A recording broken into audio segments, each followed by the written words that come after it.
right there. We're still doing the phone come on class together. Right. Yep.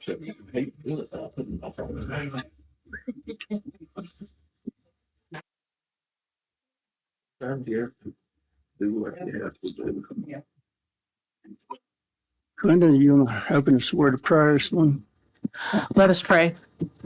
Dear Heavenly Father, thank you for gathering us here today safely. Let our words be kind and honorable to you. Let our actions be responsible and considerate.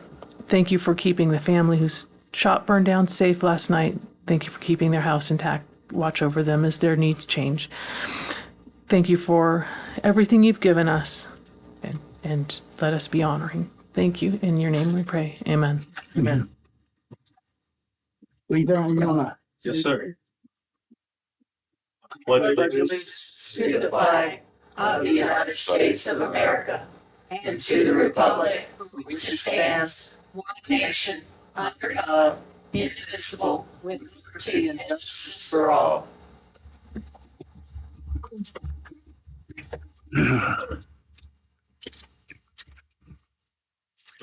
You want to check our quorum?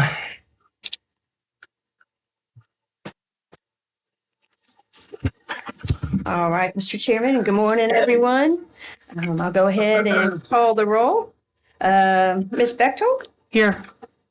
Ms. Cookenput? Present. Mr. Vest? Mr. Vest, Mr. Cox, sorry, Mr. Cox. I'm here. Okay, thank you. Mr. Booth? And Mr. Turbin? Here. All right. You have a full quorum. All righty.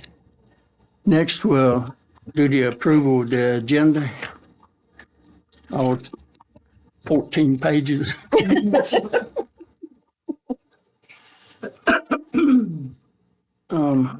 Was we going to amend it for that one we was talking about, or is that going to be necessary? That's up to you. Just go ahead and put it on there, and if we don't Okay. need it, then Yeah, let me double that'll check. be on our closed session part. Okay. Let me look up which one that would be. We can always take it back off. Sure.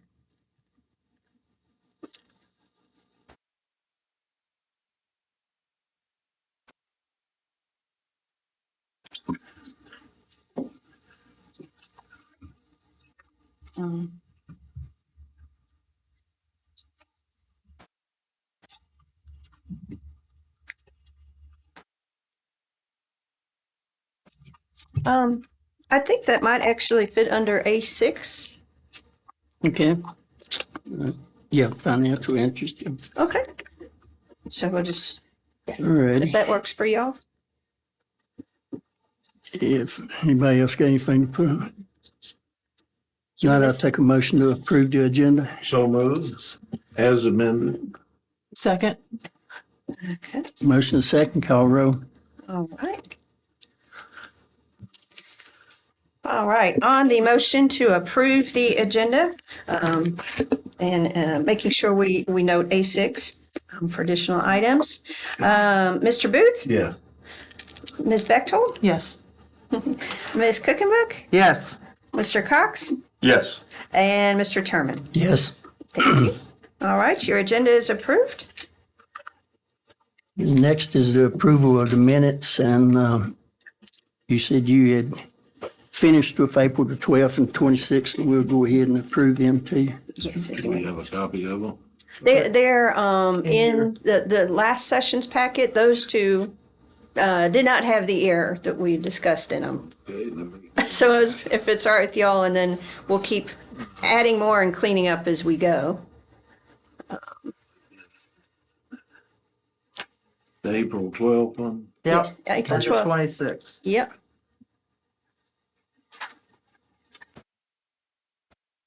Well, looks good. Go back. Yeah. I know. Sorry. You're trying to start catching up. That's a good All thing. right, I was not present for the 26th, so if you would, let's do them separate. Okay. Good. I'd make a motion if you're ready to approve the April 12th minute. I'll second. Motion and second, call the roll. All right, on the motion to approve the minutes from April 12th, Mr. Booth, Yes. Ms. Cookenbook, Yes. Ms. Bechtel, Yes. Mr. Cox, Yes. and Mr. Terman. Yes. All right, thank you. I'll take a motion to approve the minutes for April the 26th. So moved. I'll second. Motion and second, call the roll. All right, thank you. On the motion to approve the minutes of April 26th, Mr. Cox, Yes. Ms. Bechtel, Yes. Ms. Cookenbook, Yes. Mr. Booth, I'm absent. going to abstain. since I Abstain. wasn't present. All right, thank you. And Mr. Terman. Yes. All right. Thank you very much for that. And Mr. Chairman, I think we need to go back and grab the disbursements. Well, marked it off and skipped right over it. You got it on my computer here, so. All righty. Anyone got any questions on our disbursements?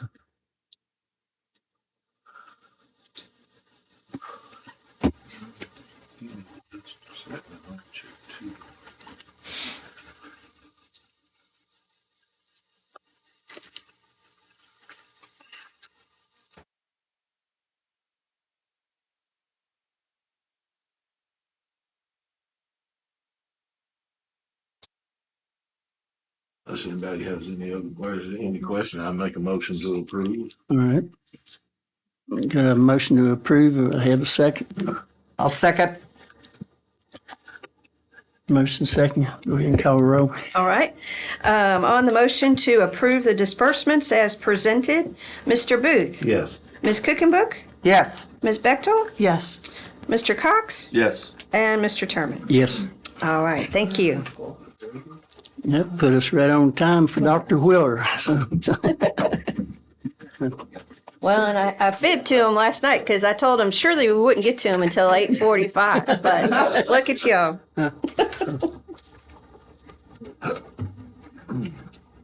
Good morning.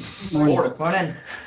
I think the only updates, as you can see, the supplemental expenditures there is the same thing that has been going on. With the putting back everything that was taken out of the HVAC system. So that's just about complete, but we're going through the seasons now. And we have 5 years with Train. So they're training our HVAC people for our systems. It's part of the process. So, you know, as we go through the seasons, we're going to make sure everything works and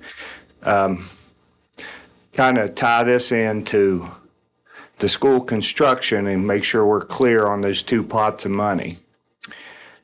The original HVAC project was engineered for everything. So that was over 8 million, well over 8 million. That was cut more than in half. So there was the savings. Unfortunately, with the ESSER fund, or fortunately for the county, you all did a good job of being, you know, I hate to say I hate anything cut, but when you cut it down and you make the loan minimal, you know, there were over $4 million left on the table, which in today's time is a little more. So we barely got $6 million in ESSER funds, so the majority of that doesn't allow us to spend on anything else, which is fine. So in hindsight, it was done correctly.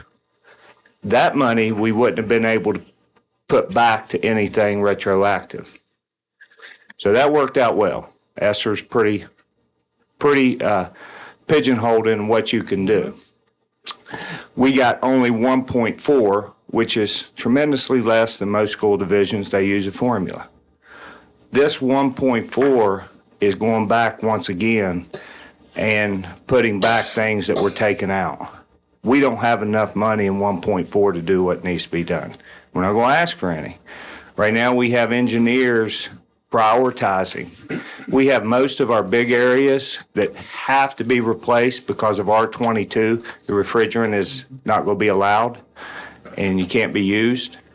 We have one HVAC system that's already down as far as the AC goes, and that's the Floyd Elementary. I've told you that, the gym area.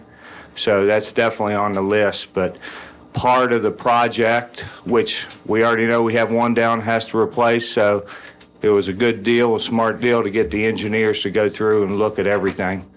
So I'll bring that to our board. We'll prioritize those areas and see what we got, but it'll be much more than 1.4. We won't be able to get all those projects done. We're going to have to hit the ones that are going to be out of compliance.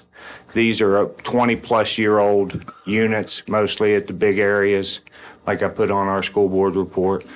So that 1.4 won't touch it. Our board already wants to use that money for that, and that's pretty strict money. You know, if all this was rolled up into the CCDC loan and the HVAC before, we'd love to put other things with it. But fortunately for Floyd County, we had, unbeknownst to us 5 years ago, you know, we have emergency relief funds. So it worked out well. We're not hurting for anything. Part of the ESSER funds goes to instructional and technology, and we are well above most with that and with citizens. So, and that's all coming along great. So do you have any questions on those two? Now, the grant process, we haven't gotten any word. I got a meeting tomorrow with superintendents. We'll be happy to apply for every grant. It's not retroactive, but our project's not done. The CCDC's not done.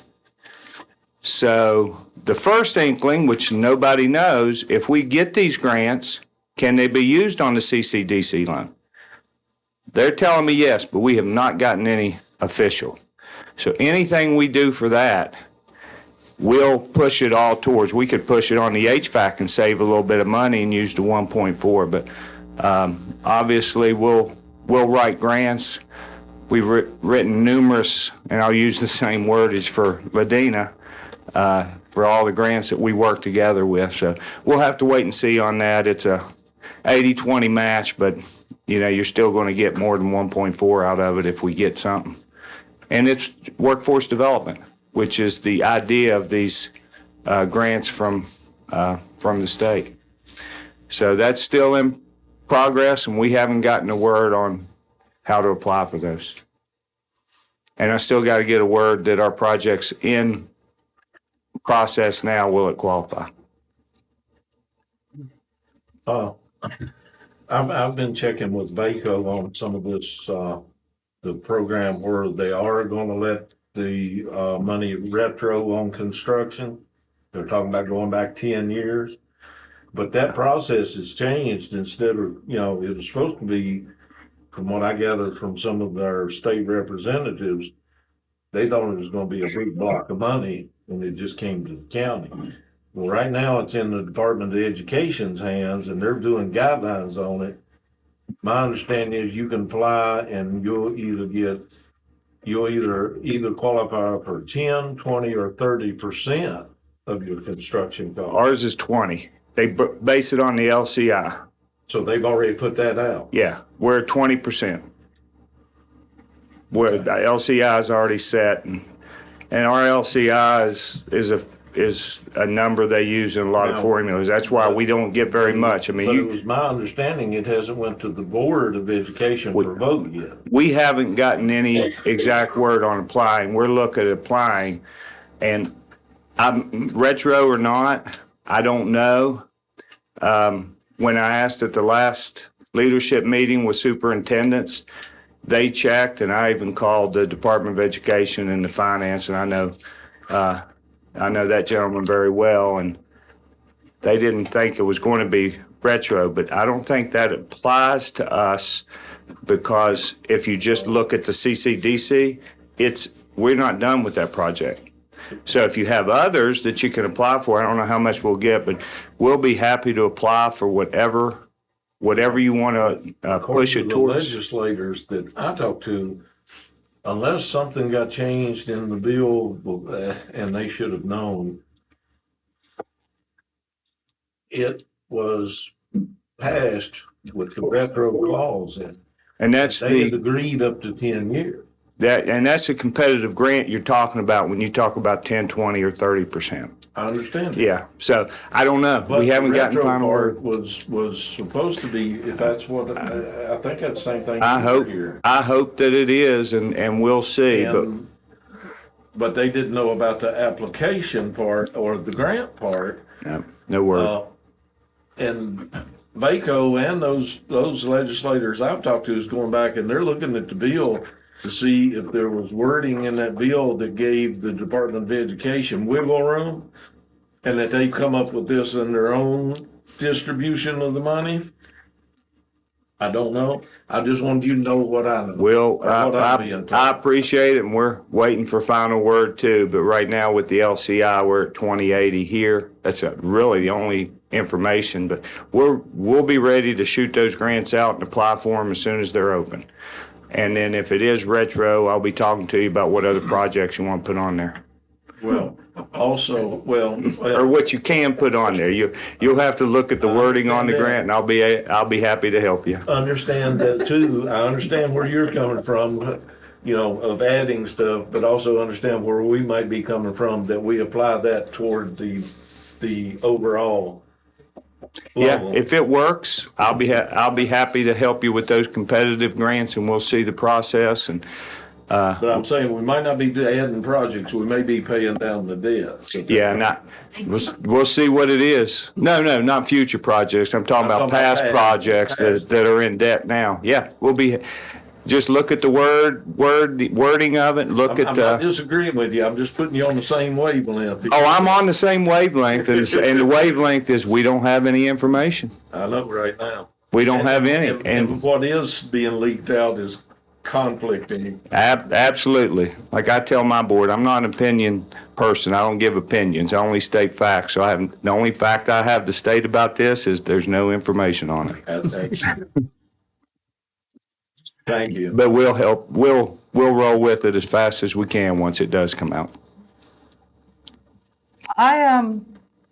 I'm interested to find out about Check Elementary and Willis Elementary and their HVAC. We hear talk about everybody else, and I couldn't remember. I just refresh my memory on those two systems. The makeup air, the controls were gone before we started this. Right. All right, so it wasn't part of the regular HVAC.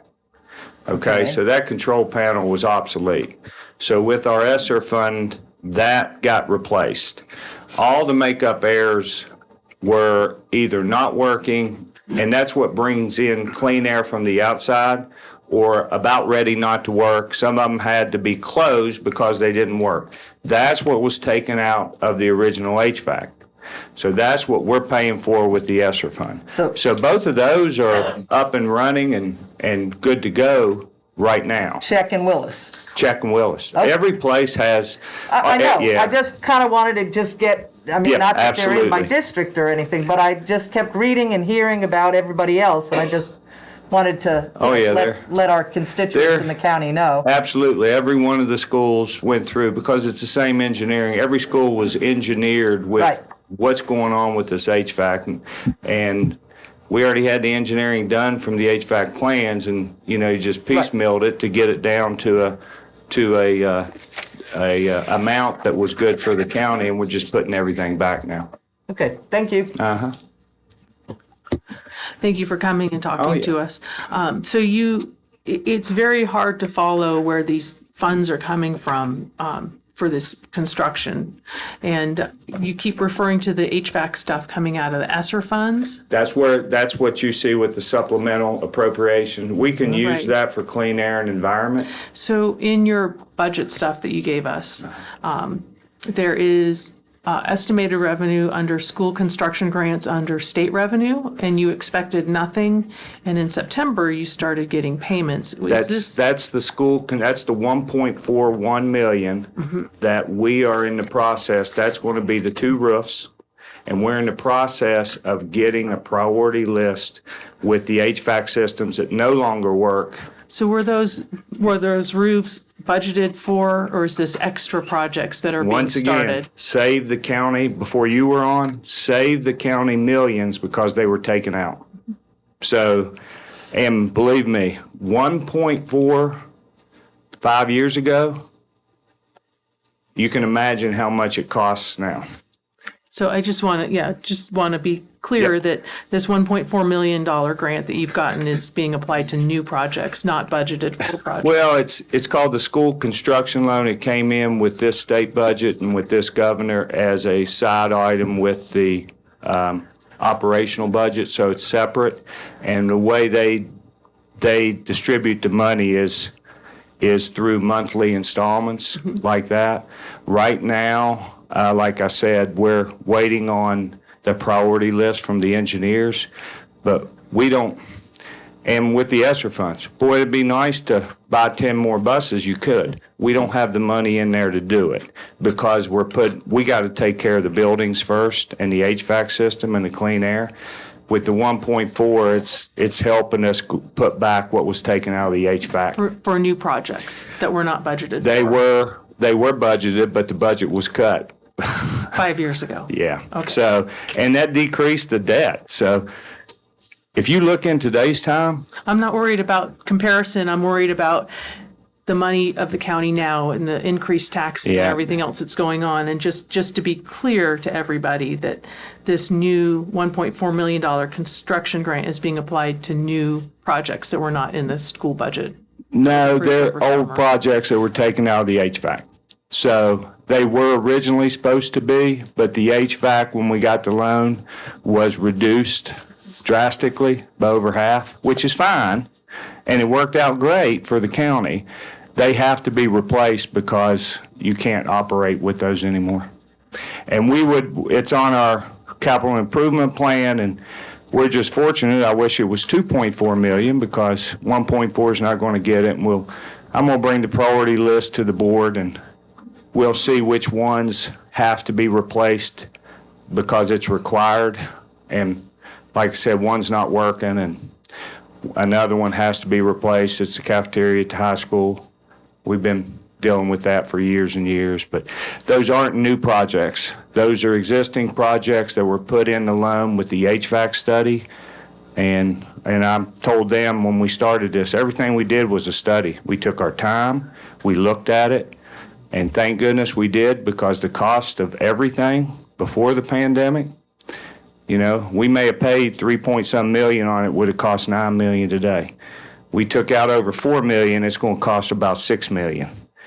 And that's where most of our ESSER is going, which is great because it's not the county's money or our money. It's money earmarked for these types of projects, and which is fine.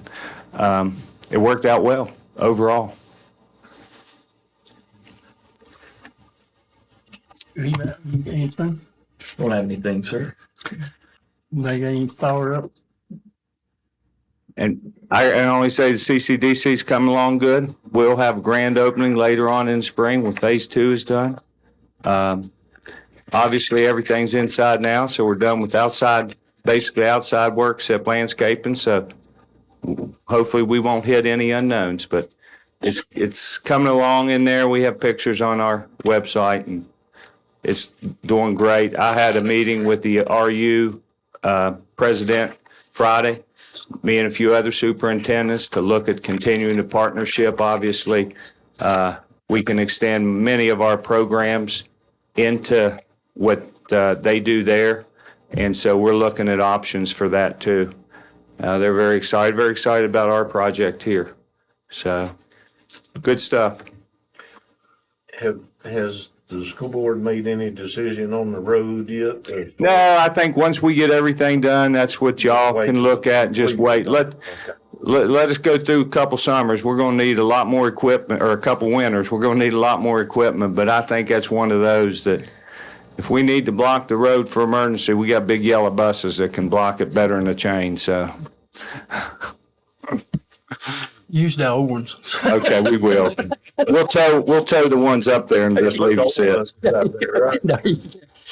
That's it. We got all those at transfer station. And all that goes hand in hand with the abandonment of the others. Yeah, yep, The and last I knew, the attorney advised us to do another public hearing on that since it had been so long. whatever you think on that, but the new road, I think you wait till you live with it. for a year Well, that's fine.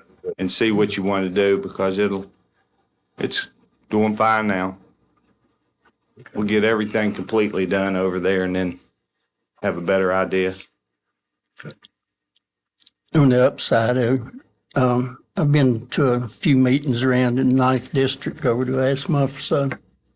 And everybody that knows anything about our new building, what it's doing, sort of jealous, because they said that we're ahead of them on a lot of that stuff. Well, the other superintendents at the meeting with RU, and it was just not the president, it was the head of their schools. I mean, they know. It's amazing. None of us knew the pandemic was going to hit. But the price, 14.5, almost 4 times as much. I talked to one county, 4 times as much for the same square footage just for phase 1. And then we got another identical square footage coming on online here pretty soon. So we're very fortunate with the emergency funds from the federal government, and couldn't worked out any better.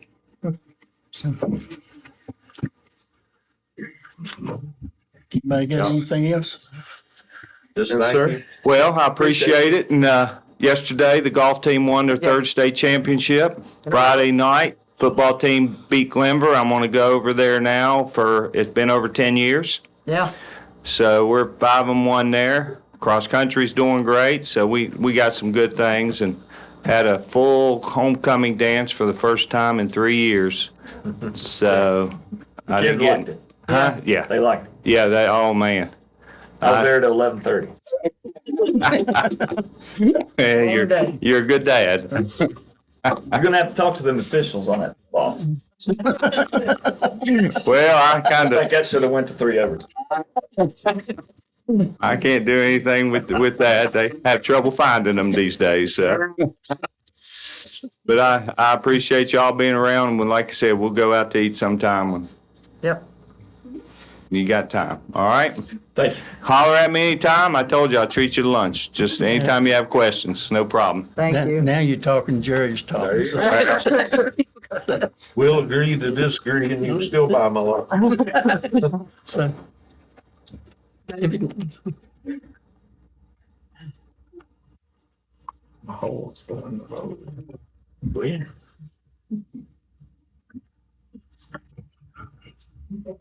Good morning. morning. Little road update for you all. This past month, we've been trying to catch a lot of various things, and I think that have done a good job getting around to lots of our different activities, one of which was getting ready for snow, just in case we have some. You never know.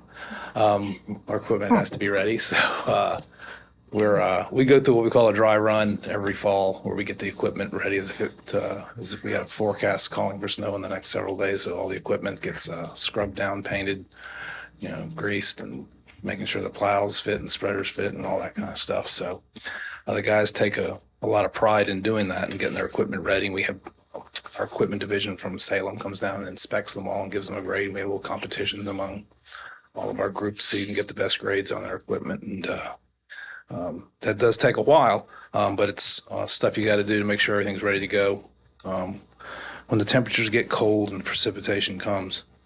Other than that, it's been like I said, hitting a lot of various things. Got some gravel roads, did some pothole patching on Kelly's Drive, Stewart Road, and Kennedy School Road. Some spot blading of asphalt, meaning we spread it a little wider with a motor grader on Laurel Branch. Did some pipe repair and replacement. Also on Kelly, because we do that along with the patching on Elm Ridge. The mow trim was in Willis. The way we started the rotation, it started in Willis, and we'll get to check last. So it's on its way. It's in Montgomery. It's getting closer. And then just some shoulder and pipe entrance stuff also on Elm Ridge, on 221 and on Poor Farm Road. The rural rustic construction project is going along well. We should get that hard surfaced in the next few weeks. That's Skyview Lane. And then we'll be preparing for public hearing on the new 6-year plan sometime in the late winter, early spring.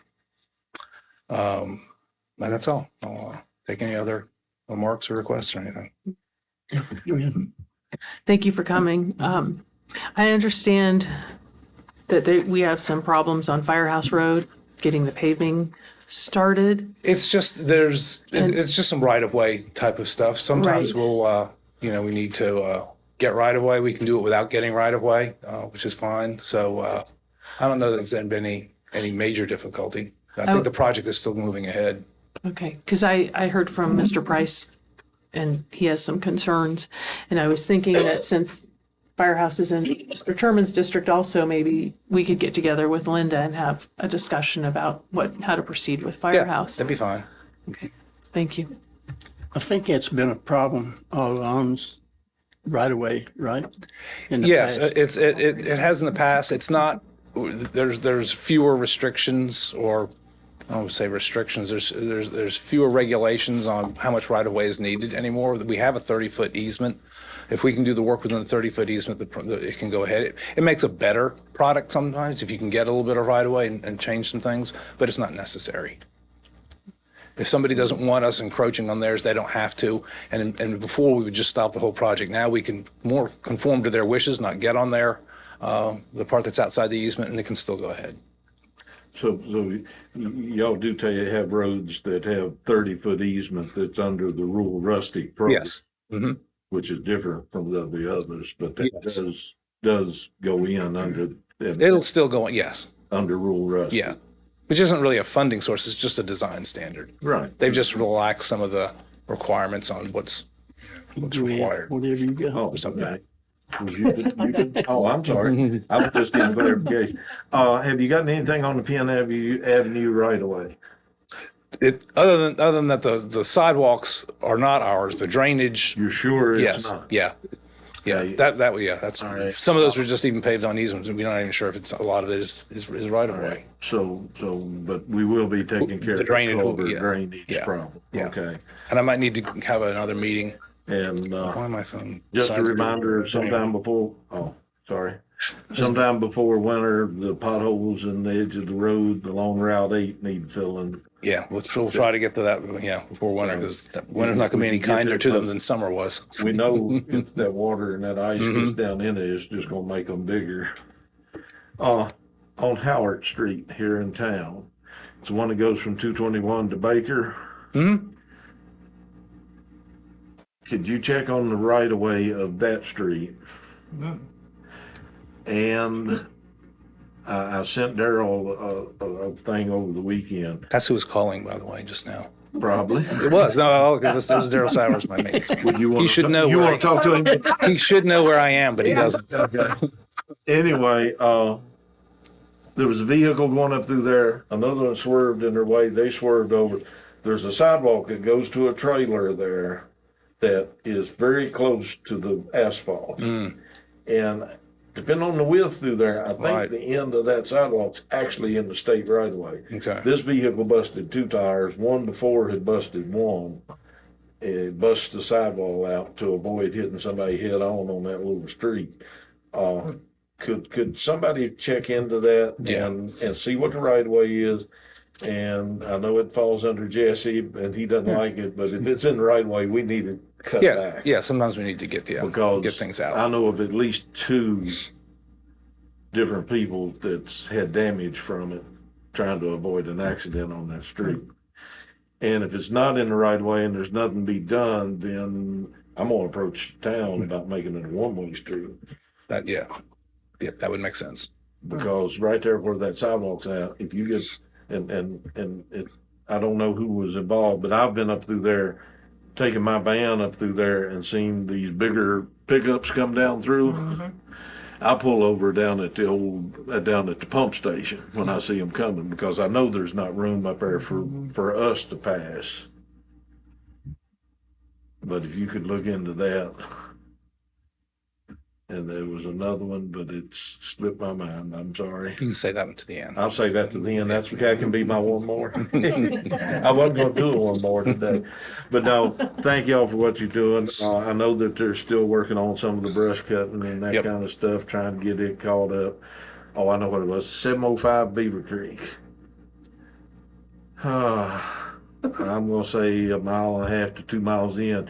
You go up a fairly steep hill, and there's a white stand mailbox right there. I don't remember the number. There's a real rough patch right there that I've had complaints about. And then back toward Route 8 in that little straightaway where you've got a couple of homes there, there's a bad pothole in the middle of the road there that needs filling. Okay. Now I won't have one more thing. Good. No, you'll come up with something. No, I'll try not to. So, And just thank you and thank everybody for all you do. Thank I know some of the guys had to come out this weekend on deer removal Oh, yeah. and stuff. I didn't mention that, yeah. And There's a lot of that now. there's a lot of that, and just appreciate and please pass it on to our local workers. We do appreciate what they're doing. That's it. Yeah, I echo those sentiments, and I avoided at least 4 this morning so as not to have to tax our workers any more than they already are. Really, I think when you said Skyview, did you mean Silverleaf? That's what I meant. I don't know what I was thinking. Okay, I was like, I didn't think If you know that- Giles County really well, we're doing one in called Skyview. Yeah, I even wrote Skyview down on here. Silverleaf. I thought so, yeah.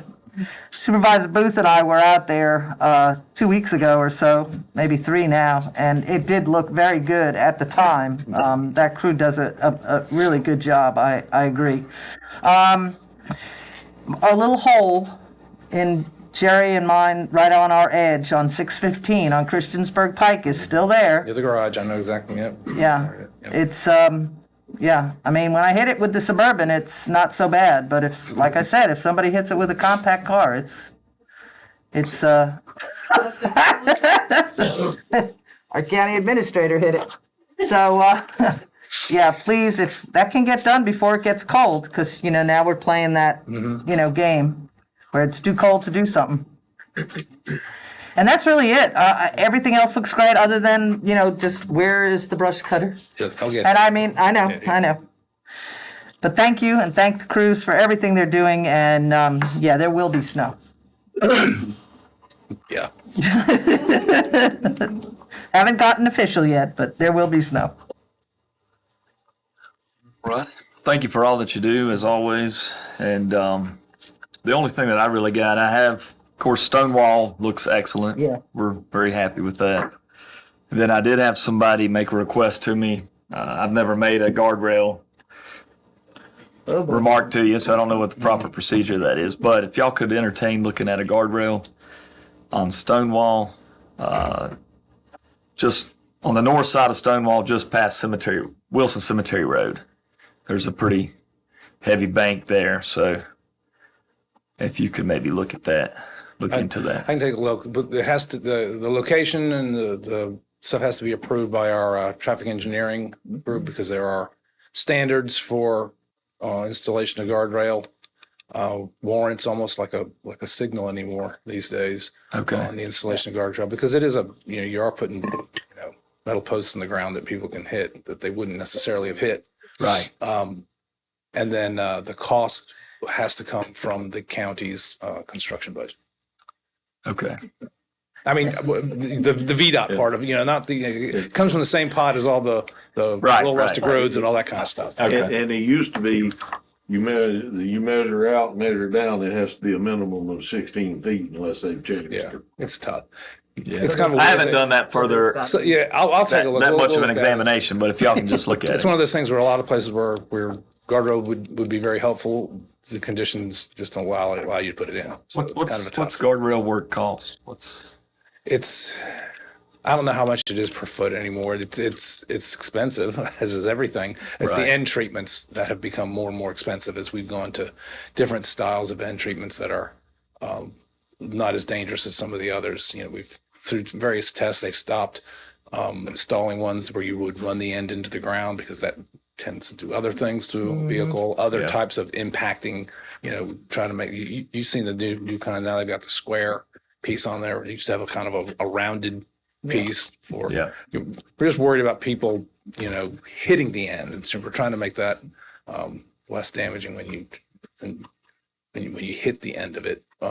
And so those end treatments have gotten much more.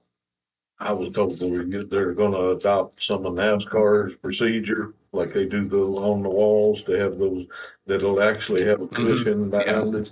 Yeah. Little absorption. But the bottom line is a guardrail helps to save a life from being lost. Yes. And so, yeah, it's It can also deflect the car into correct. the And other it could lane. do, So, I got you. There's no 100. I got you. I got you.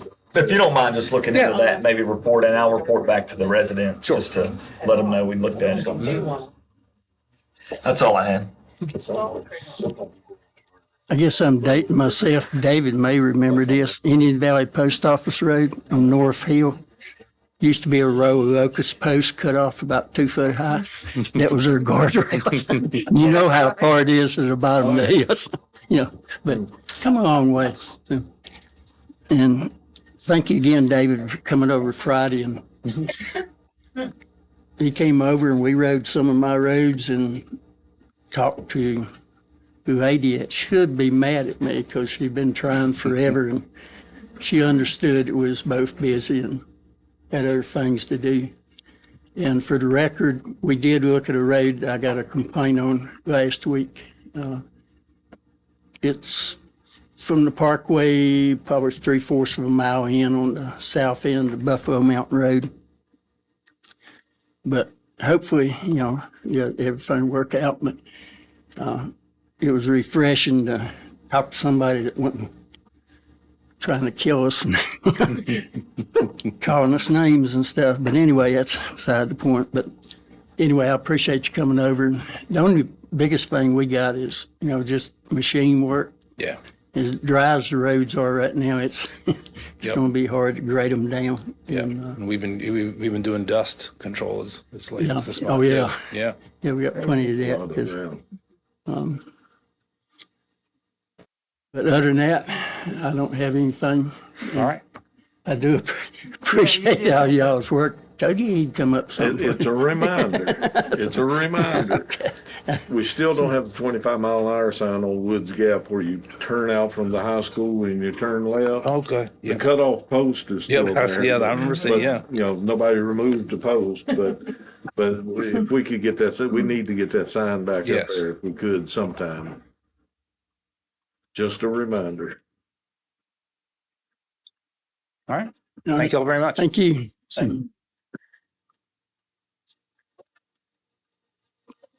Kim, do you know if Steve was on the way?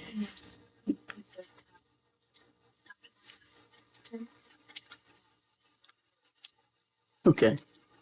We will. Y'all want to take a short break till he gets here? I need to straighten my legs out anyway.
Next, we have our public hearing on the Floyd County Music Festival ordinance at 9:30, but we're a little bit early. Do we want to just make sure everybody knows if they want to speak? They should Yeah, sign go up? ahead. Okay. All right. So if you want to speak about this or later in our regular public comment, there's 2 sign-up sheets. One is particularly says public hearing, and if you would go ahead and sign up, put your name on there and your district, or if you, when we close the public hearing, then we'll also have public comment about whatever else anyone will want to talk about. So that's a separate one there. If you have not yet signed up and wish to speak, please do so. That's good. As Mr. Booth always says, being about more legal. More legal? It says 9:30 and it's 25 after. So you want to go ahead and just give them a preamble of what's going on? You can take that time and I can give sort of an overview at this Right, time. if And you then would. once we're 9:30 or after, you can actually open the public hearing if you'd like Okay. to do it that way. Okay. Would you like me to be at the podium or is here fine? If you got that, that's fine. Okay. Ladies and gentlemen, you have before you a proposed revised ordinance regarding musical or entertainment festivals and gatherings. This ordinance has been duly advertised and noticed in accordance with Virginia Code Section 15.2-1427F, which requires that in counties, no ordinance shall be passed until after a descriptive notice of an intention to propose the ordinance for passage has been published once a week for 2 successive weeks prior to its passage in a newspaper having general circulation in the county. So there's no prescription as to what newspaper, as long as it has general circulation in the county, it passes muster. It's my understanding that this was actually advertised 3 times, twice in the Roanoke Times, once in the Floyd Press. The intention was to do it twice in the Floyd Press as well, but through no fault of the counties, that first notice didn't run. In addition, it has been advertised on the county's website, and of course, copies of the proposed ordinance have been available in the county administration office. There has been some, I think a concern was raised regarding whether this was advertised in the paper of record or not. That is a concept that is foreign to the Code of Virginia. I think if you look in the entire code, I think that phrase appears twice and not anywhere in regard to county ordinances or anything like that. It's just, that's not the standard. And I don't know how you would actually define a paper of record. It's just, there's none in the code. It's any newspaper having general circulation in the county. What the proposed ordinance does is, as we discussed, months ago at this point, there was some need, in my view, to tighten up the ordinance to clarify the process and to make it clear that this is an administrative process rather than a discretionary process for the board. So what we've done, a lot of the revisions are just to make it clear that there's going to be an agent designated, either the county administrator or their designee, that will administer the permit process, review all applications, refer it to the other decision makers that need to be consulted in this process as well, such as representative of the health department, the county sheriff, to make sure that VDOT, to make sure that any music festival or entertainment festival has been properly planned, that safety's been taken into account, that there's adequate provision for water, for restroom facilities, et cetera, and to make sure there's appropriate insurance and other things like that in place. I'm aware of one concern that's been raised by a citizen regarding the insurance provisions, and so I will call your attention to that specifically, and that's in section 6-34 11. The ordinance as it exists now sets forth specific coverage requirements. And I have proposed deleting those coverage requirements because frankly, this ordinance goes back to 77. I'm not sure when the insurance provisions may have last been updated, but they're a little light in my view. And with inflation, the thought was to have the agent making the determination based on all the factors of what is adequate coverage rather than have something prescribed in here. Another thing that stood out to me was the way it's currently written. If you have a festival of less than 2,500 people, it's arguable that you don't need any insurance certificates at all. And I think that, a festival of 1,000 people could certainly be a situation where you would need some, at least $1 million of coverage in my view. So rather than try to set some more arbitrary limits that are just sort of default in here, I left it up to the agent. My thought is that the agent would consult with legal counsel on what is appropriate for the given festival. Because if a festival is going to have pyrotechnics, for example, or other things that increase the level of risk, then I think that insurance would probably have to be increased as well. So I think that this revision will actually result in higher insurance being applicable to the festival rather than lower. So wanted to clarify that. And then if you go through the other provisions, as I said, most of these address who is the decision maker. It's not the, this ordinance is unique in that it arguably had the board as in an administrative role, and that's not ever recommended. That's not how any other county ordinances are set up in my view. So this is to make it more consistent with how local government ordinances generally and Floyd County ordinances generally are administered. So as you can see on 6-33E, the Floyd County administrator may designate a person as agent for enforcement of this article, or the administrator may assume the duties of agent in the administrator's discretion for enforcement of this article. Other provisions that I think I'll call your attention. There is a revision to the preliminary application. We've broken it out to preliminary application and final approval because trying to harmonize the ordinance with how festivals are usually, how this usually works. And at the earliest stage is when you're just beginning to advertise and promote any festival. I think the important thing for the county to know is to not be caught off guard. You're going to have some notice that we're planning this festival. It's going to be at this location with proposed size, and these are the people promoting it. Then, as you get closer to the actual festival, you need to iron out more specific details. So that is a change that was made. I think you can see on subsection 5 of that same section, we revised county health officer. That's really an undefined term. We changed that to be the local representative of the Virginia Department of Health, just so just to eliminate some ambiguity and confusion there.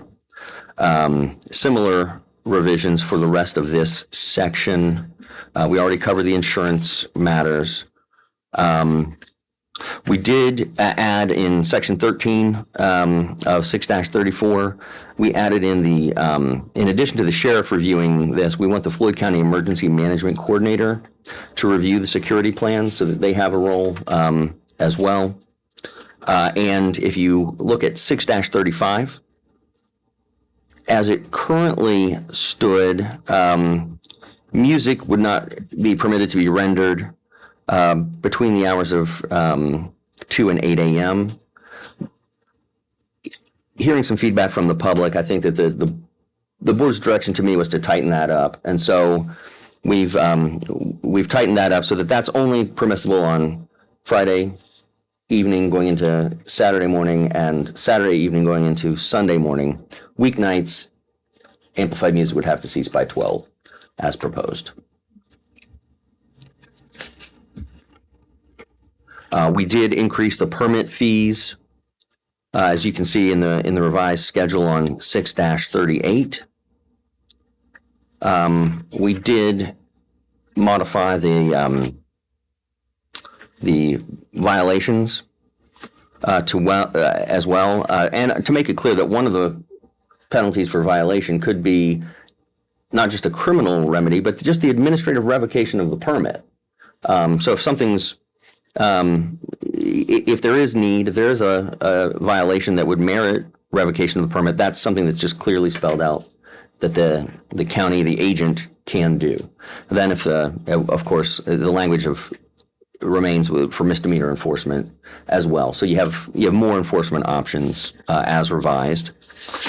And I believe that is all of the changes as proposed. If there are any questions, I'd be happy to address them. Thank you for clarifying a lot of this. I do have a question under section 634 permit conditions, section B, where the preliminary application shall also contain a statement of names and addresses of promoters, which is fine.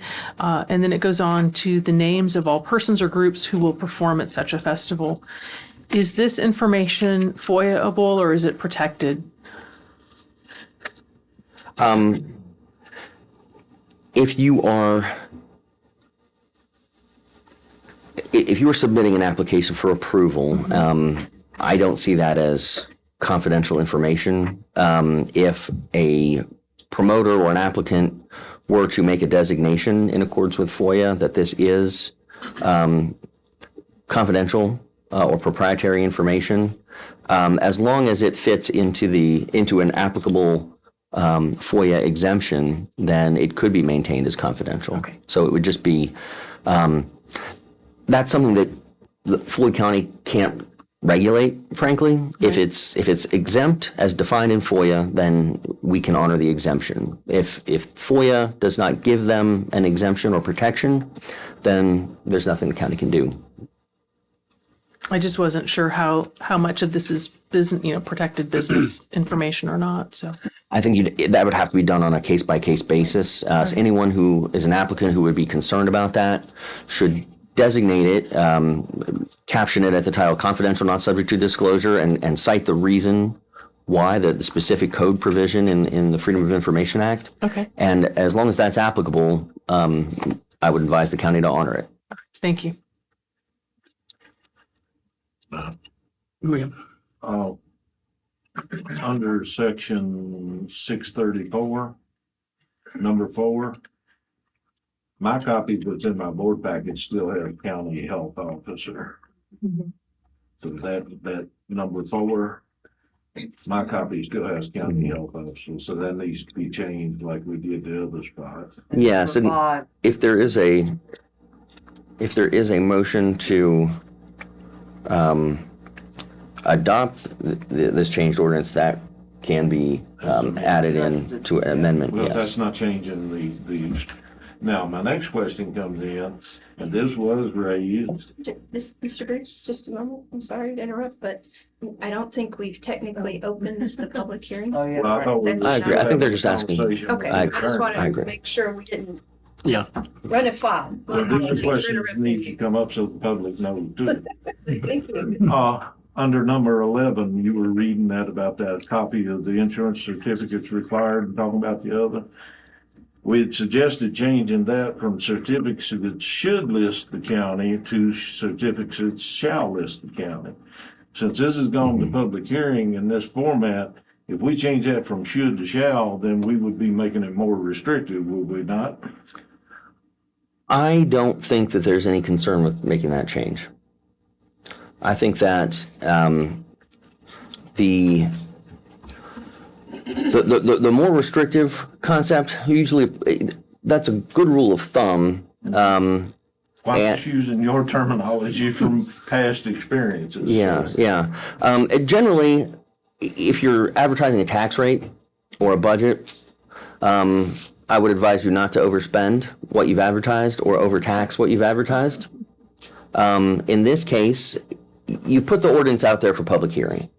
Based on the feedback you get from the public, I think it is understood that you can amend based on what you hear or based on what you bring up yourselves. Okay, I just So- wanted to make sure, because need to make notes on those two need to be changed if we get to the point of adopting it. I mean, Absolutely. the whole idea is that the shall list the county in second, if you were. Absolutely. Then the staff can figure out the amounts like you talked about. And that does bring up a point, maybe now's a good time to raise it. When we changed 6-35 to the hours of amplified music to restrict weeknight amplified music,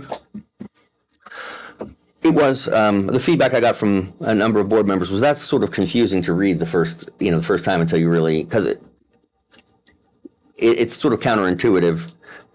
2 a.m. to 8 a.m. on Sundays is, Saturday night, as everyone understands it. What I've drafted a revised section there just to put in parentheses on 2 a.m. to 8 a.m. on Saturdays, parentheses Friday night, or Sundays, parentheses Saturday nights. Hopefully to clarify that. So if you do move forward with this ordinance, that's a recommendation I would make as well.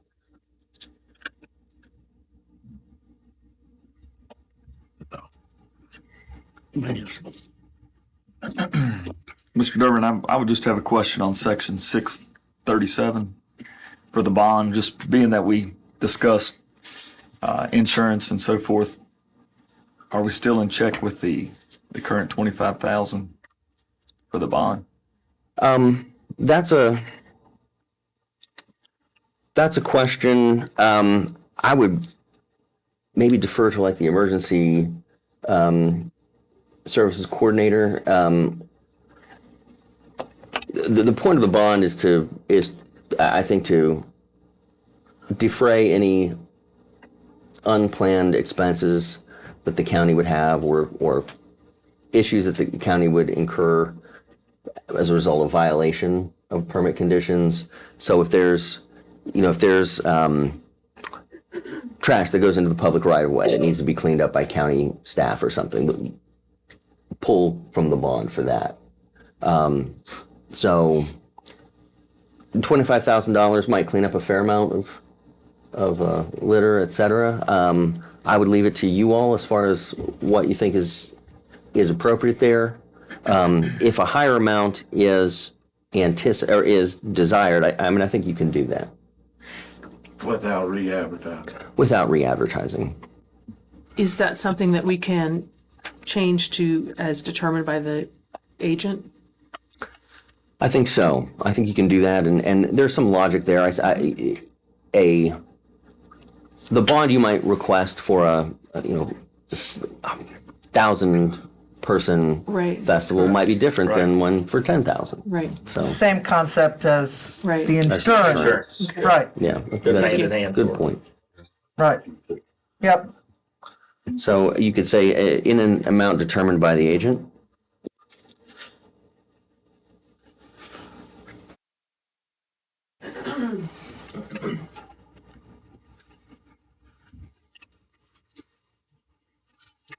Any other questions?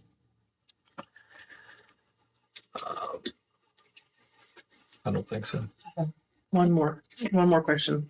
I'm becoming Jerry. I don't know. Sitting next to him, that happens. Under section 6-34, the section 13, the names, a list of names of security staff for each event will be provided. Do we need names of the individual security staff, or do we need names of agencies?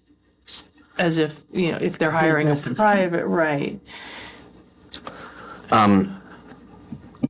Ultimately, that's, I think, a decision for the agent Agent, as far as what is an appropriate level of detail. Okay. In my view, clearly you'd ask for whoever the company or the agency is going to be providing security. Right. And depending on the situation, you may need a higher level of detail than that. But I just want to make sure that the names of security staff is not too restrictive at this level of.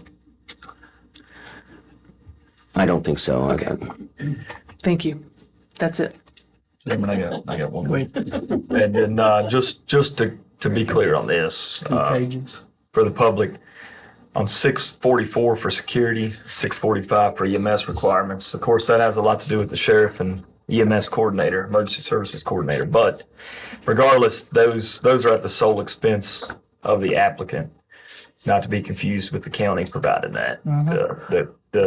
The festival organizer is essentially hiring, contracting for those, Absolutely. not at the expense of the county.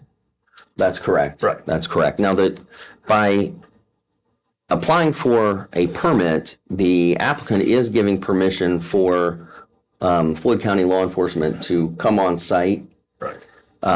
just to make sure that that the law and the permit is being complied with. But that is not the same as the county guaranteeing to provide security or law enforcement services. It's still on the applicant to have an adequate security plan and pay for it. Thank you. Mine have already been asked. So, when else? All done? Last call. All righty. So, I think you can open the public hearing. yeah, I think we've met our time requirements now. As it says 9:30 or soon after, right? So with that, I'll open up the public comment period on for our festival ordinance. It is the intent that the persons attending the meeting of the board, regardless of handicap and conditions, shall have an opportunity to participate. If any person present requires any assistance, please let the board know in order that arrangements can be made. When you come up, state your name, the district you're from, limit your comments to 4 minutes. If you want to, you can go ahead and.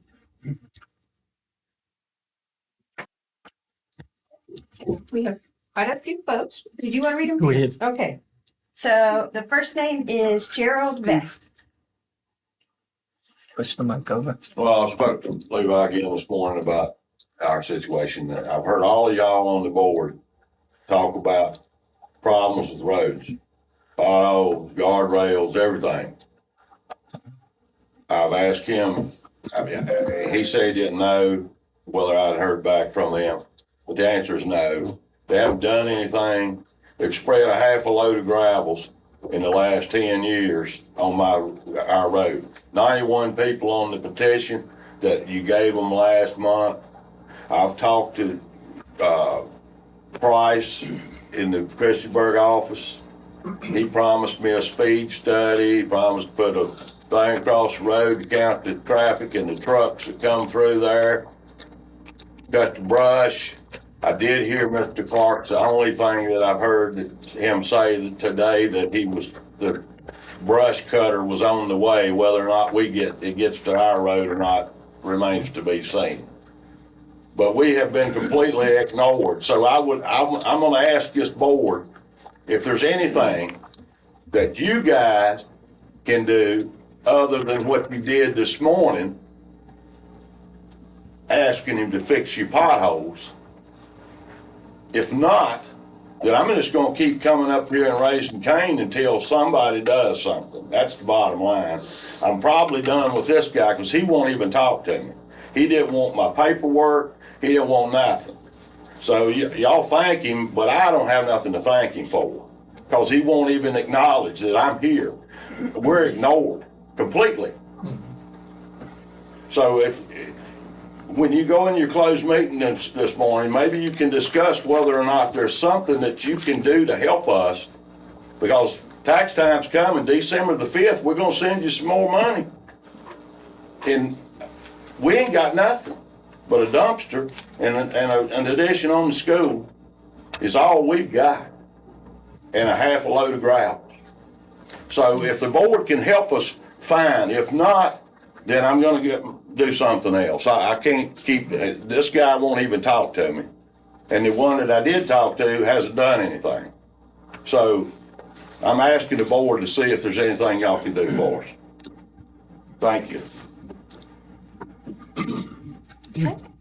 Thank you, Mr. Best. Next is Virginia Newkirk from Courthouse, I believe. Morning, Virginia Newkirk Courthouse District.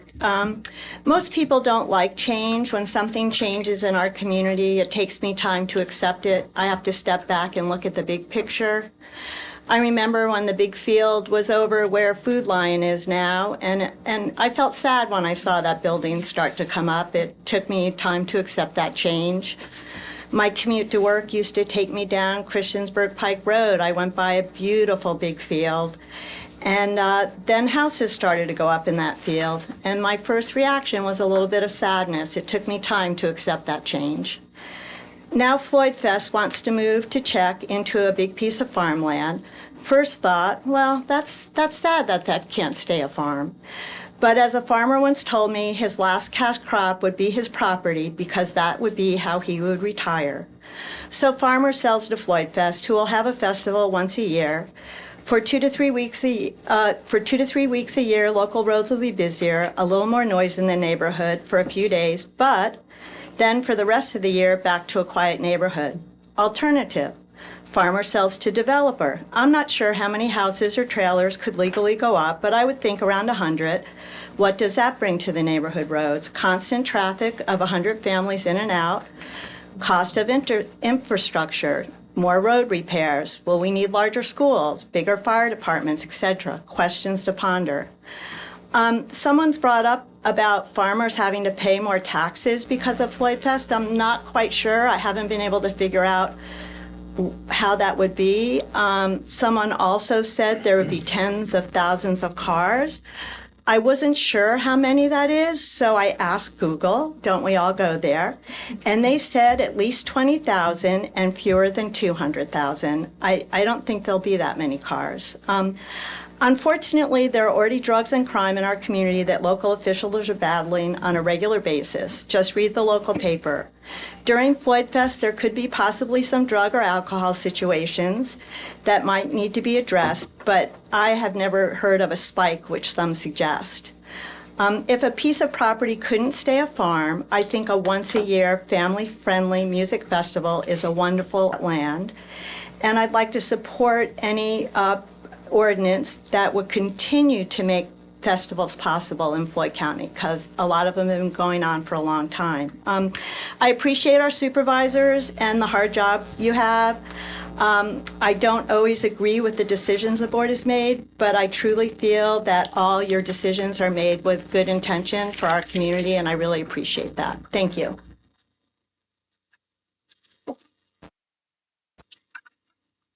All right.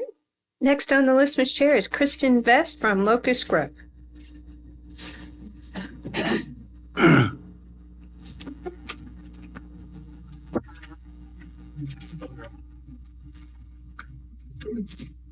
Okay.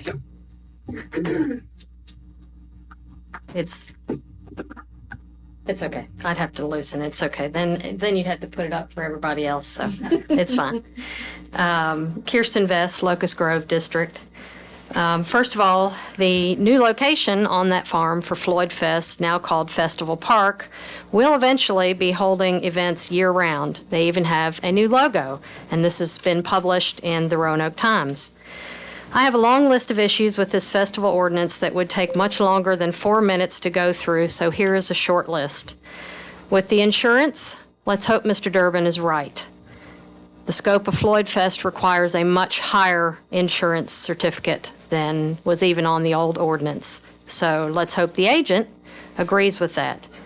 Regarding the bond, the fact that this is left at $25,000 right now is blatant malfeasance. This county is $33 million in debt, and you're going to trust Floyd Fest when they say they won't cost Floyd County a dime? Is that responsible governing? Of course not. It's cronyism and should be criminal. Mr. Booth, you yourself at the September 13th meeting questioned how much margin this county really has for this fiscal year. I think I heard it's about $1 to $1.5 million, but the feed got cut off, so I wasn't sure about that. That's not a very comfortable cushion.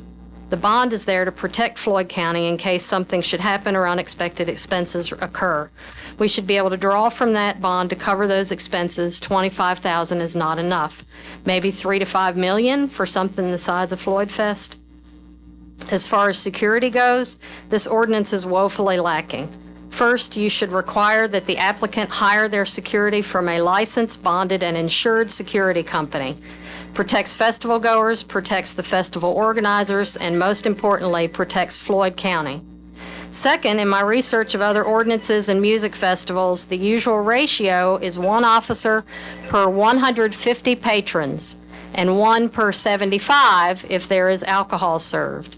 Since Floyd Fest serves alcohol, this would mean a minimum of 100 officers for 7,500 people. That is way more than the 8 officers that the existing and revised ordinance calls for 7,500 people.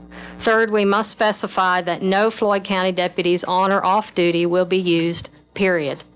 Regarding EMS, we need to up the number to 3 contracted ALS units for 5,000 to 10,000 people and an additional contracted ALS unit for every 5,000 in attendance. Also, Floyd County EMS must not be on standby. It should read, Floyd County EMS will be available for mutual aid only in the case of multiple injuries, casualties, and/or evacuation. And again, the cost should be the responsibility of the applicant. Adjusting the hours, we appreciate that, but really it should be 10 p.m. to 8 a.m. with no music during those times on all days. 14 hours of music a day is enough. Finally, because of the proximity of Floyd Fest to Faith Baptist Church, you should add an addendum to Section 635 and specify that amplified music can only be played on Sunday from 1 p.m. to 5 p.m., 7 p.m. to 10 p.m., and on Wednesdays from 8 a.m. to 6 p.m. If there must be music, then music should only be acoustic and only permitted at the main stage. You must consider this church that is 0.2 miles from the Floyd Fest venue. I also go to that church, and we want to be able to have our services and worship. We don't want to be entertained. I urge you to please consider postponing your vote on this revision of the festival ordinance. Do the right thing, form a committee which includes community members and festival organizers to do a proper review and revision. Thank you.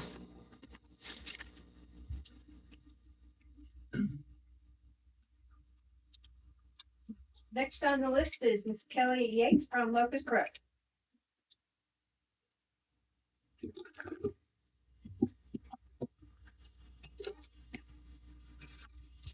Get this started.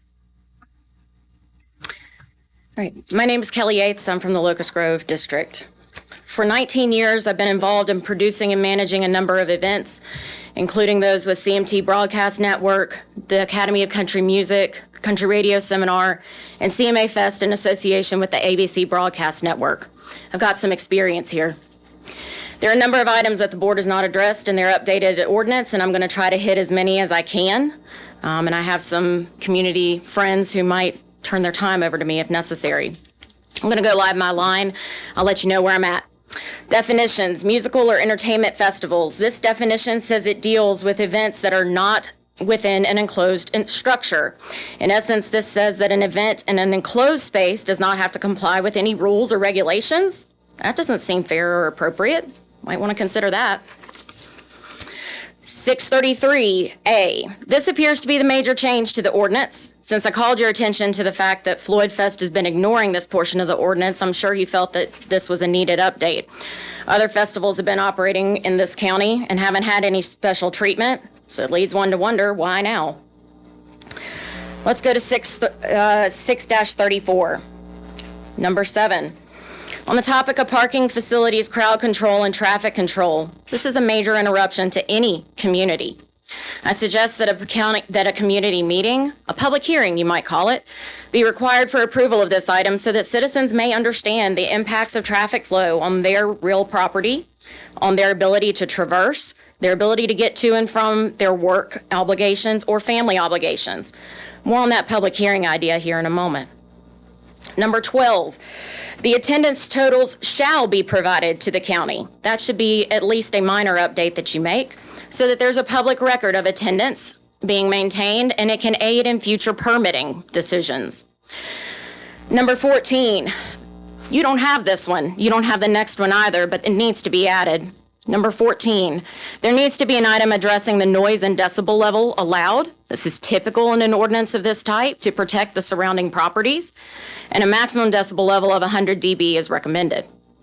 Number 15, I highly suggest this. The organizers of any festival or amusement or entertainment should hold a public information session or hearing to present their plans to the neighboring community, at which time they shall present all of their plans to the community, including but not limited to traffic management, EMS management, hours of live music, number of attendees expected, etc. And then the festival should not be allowed to be permitted without signed agreement from 75% of the neighboring property owners. Since there's no zoning in this county, this is the only way for property owners to ensure that their rights of use and enjoyment, which are their real property rights as owners of property, will not be infringed upon by any festival, entertainment, or amusement.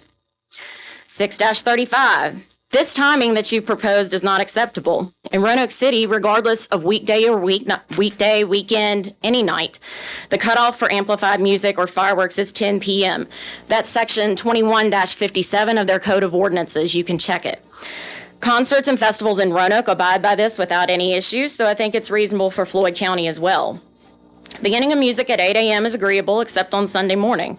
And on Sundays, amplified music should not be allowed until noon to protect the ability of churches to conduct their Sunday morning services. Let's go to 6-37, the bond. The amount of the bond should vary based on the number of individuals on the property at any given time. This includes employees, volunteers, security, artists, performers, crew, attendees, and vendors. As we all know, risk increases proportionally to the number of individuals in any given space. The minimum bond for 1,000 individuals should be $25,000 and a minimum of $1 million for anything above that. And no real property should ever serve as a bond. Your time's It's going to up. limit the ability of the county to get the dollars that they need. Thank you.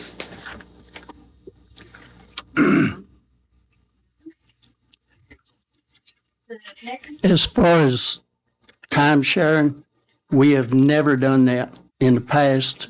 And so, I'm sorry, but we're not going to change the rules right in the middle of the street. Well, we've never done it before. We're not going to start this morning, okay? And I won't take comments like that from the audience. If I might, the next name on the list is Lowell Yates, sorry, apologies, Lowell Yates, thank you. I'm going to yield. My daughter, Miss Kelly, handled it very well. All right, so I take that I should move to the next name then? I said I'm yield, yes. Okay, then the next name on the list is Tom Daly. I'm going to yield as well because she did a wonderful job in presenting what my position is. Okay. Next, Mr. Chair, is Mary Ann Jackson of Locust Grove. I yield my time as well. Okay. Points of the meeting. All right, thank you, ma'am. And Von Fletcher? Yeah. All right, also from Locust Grove.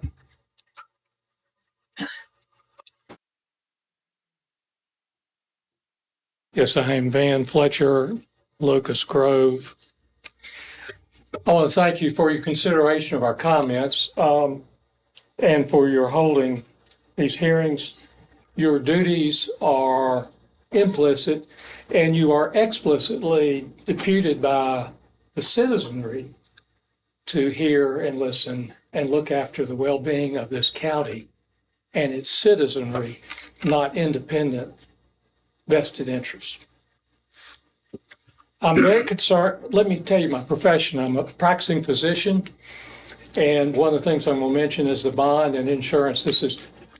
My coverage is so far above this, and I look after one patient at a time. This is way under bonded and insured, knowing specifically Floyd Fest attendance in the past. My concerns are many. The difficulty creating smooth two-way passage. Several have mentioned this. If you have an emergency and need to evacuate, somebody mentioned pyrotechnics, a fire starts, you have chaos on your hands, and you cannot evacuate a large crowd and vehicles on the current passages. This is a real risk for fire and ambulance services. The size of this, the nature, the duration, the heat, the things that can happen medically are manifold. I'm very concerned about your ability to tow vehicles that are obstructing the path. A tow truck takes up a lot of space and time, again, inconvenience and safety for the attendees and the people who live in the environs. I want to know what the qualifications of security personnel are necessary that the organizers provide. Are they going to have firearms? Are they going to have the ability to arrest even for misdemeanor activities? Because we saw what happened in the riots of 2021 and 2020, much larger, lesser crowds than 13 or 15 or more thousand people. I think one extra officer per 2,500 attendees is totally inadequate. The larger the crowd, the greater the chance for disruptive behavior. This is an enormous public health challenge. I'm concerned as a physician. I'm concerned about water quality, how you're going to deal with refuse, how many toilets are going to be provided per 150 people, how often will the sanitation service be provided, how will the service trucks get in to do this, and it'll have to be more than once a day with the volume of attendees. You've outlined fines for infraction of the agreements, but there's no provision for cancellation that I could find. This is not wise. You should be able to, whoever you, the agent, you call him, or should be able to cancel based on violations. You do not make provision for cancellation, evacuation of attendees, and refunds of their tickets. Your bond is much too small. I can't even imagine the county would take the risk with a $25,000 bond. Just road damage from this traffic. It's very different from the Blue Ridge Parkway, a valley, an amphitheater placement where the current Floyd Fest. I agree with the times. The music should be over about 10 p.m. I'm concerned the citizenry's access to county tax paid resources is going to be limited for the duration of any festival, particularly one of this magnitude. And 30 days prior to the event is too short a time to fix any problems. It needs to be 60 days or more, and you need to have a drop dead date that everything's in line or the thing has to be canceled. Thank you. Thank you. All right, Mr. Chair, and the last person I have signed up for the public hearing is Ann Rogers of Roanoke County.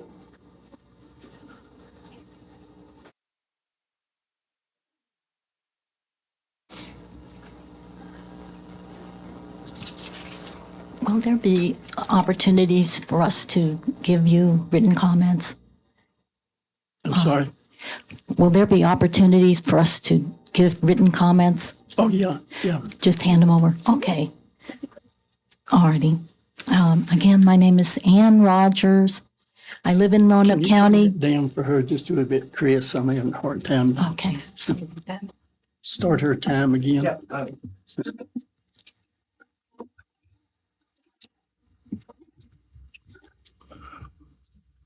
Is that better? Yeah. No. You had a soft voice. Not I have a better. hard time understanding. Like this. Sorry about that. My name is Ann Rogers. I live in Roanoke County and I have property in Patrick County. I'd like to share my personal experience with the volume of noise generated by Floyd Fest when it was held in Patrick County. I've had this experience of being kept awake by drums and music very late at night at a location 4 miles from the Floyd Fest main stage. I used Google Maps to measure the distance from the Floyd Fest main stage to where I was at that time, and it's 4 miles on Google Maps. And the music was loud enough to disturb my sleep that summer night. It left an impression with me and frankly was not very positive about Floyd Fest. But in 2018, I ran a nonprofit table at Floyd Fest for my employer, Blue Ridge Environmental Defense League. And the volume of noise inside the event as a participant was really loud, and in my opinion, unpleasantly so. Our neighbors in Czech and elsewhere in Floyd County should not be forced to listen to unregulated, loud, amplified music throughout the night during Floyd Fest or any other music festival. Additionally, our native wild animal species endemic throughout Floyd County, such as black bear, bobcat, deer, fox, coyote, and more, should not have their habitats invaded by very loud noise day and night during Floyd Fest or other music festivals. So I'll close by encouraging Floyd County to create stringent standards for regulating the volume of noise generated by amplified music at entertainment gatherings inside the county. And those stringent standards should be enforceable. And the enforcement is going to take some work, some planning, some dealing with technology, and having personnel on hand at the festival. So very much appreciate the opportunity to provide comments. Anyone that's got additional comments or questions should give them to staff where they can put them in the record. Mr. Chair, that's the last name I had on the list for the public hearing. One, here's Hal sent. Did she want that read into the record? Yes, Okay. she does. Yes. Yes, she does. Well, she needs to tell us that. She gave it to me. She's at a doctor's appointment this morning, and because the county offices were closed yesterday, there was no way to confirm that she wanted that to be read. So you have allowed me to read letters before from other people, so I can read it, or Staff to read it. We got it. Staff to read it into the record.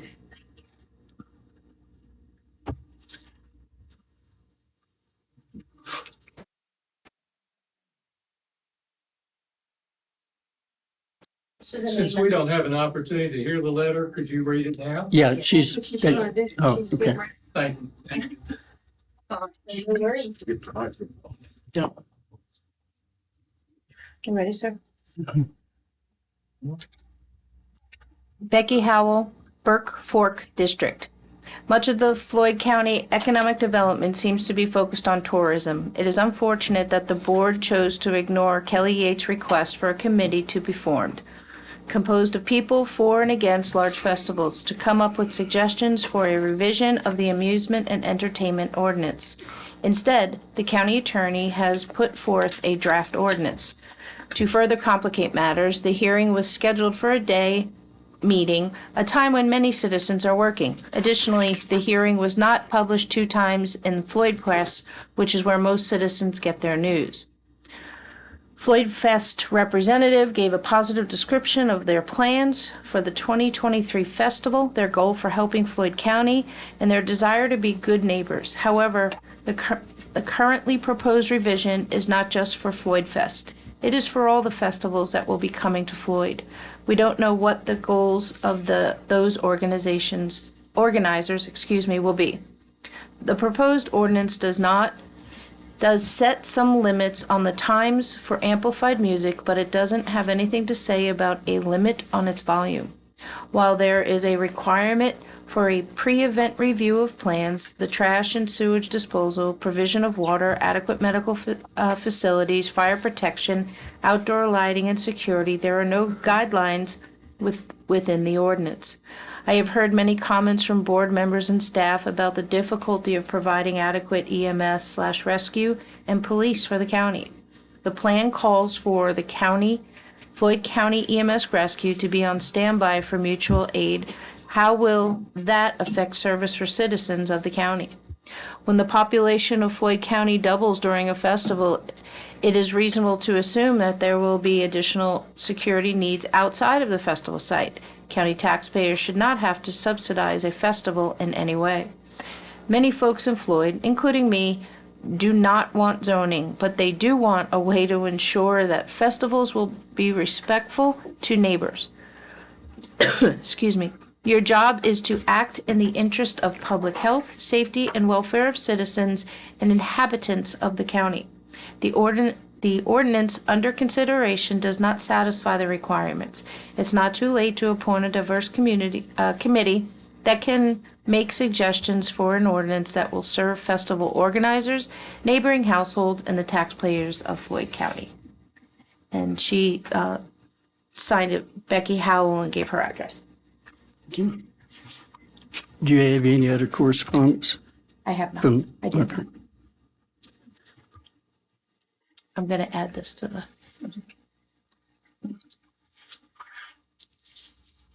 Steve, you have any additional comments? Not for the public hearing, thank you. Okay.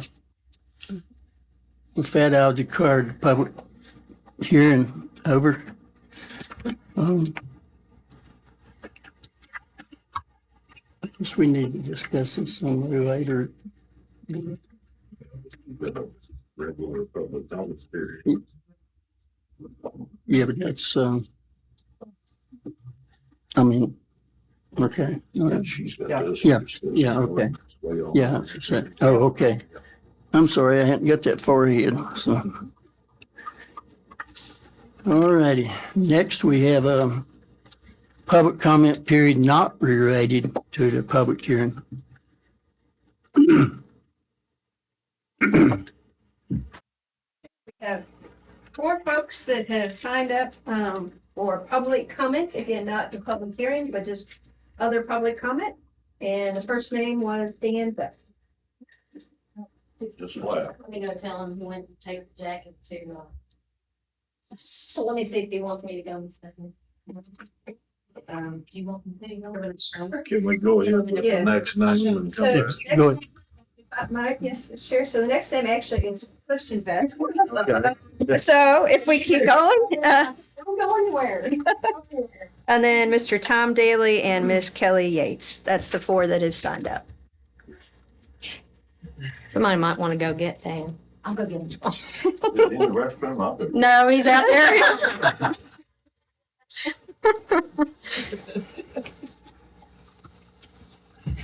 Miss Best, this is your time. It is. Okay. It is, yeah. We get it. It is. I'll Same go rules. ahead. So, Okay. Kirsten Vest, Locust Grove District again. I'd like to start this off by reading an email dated August 22nd that I obtained through a FOIA request from the Sheriff's Department.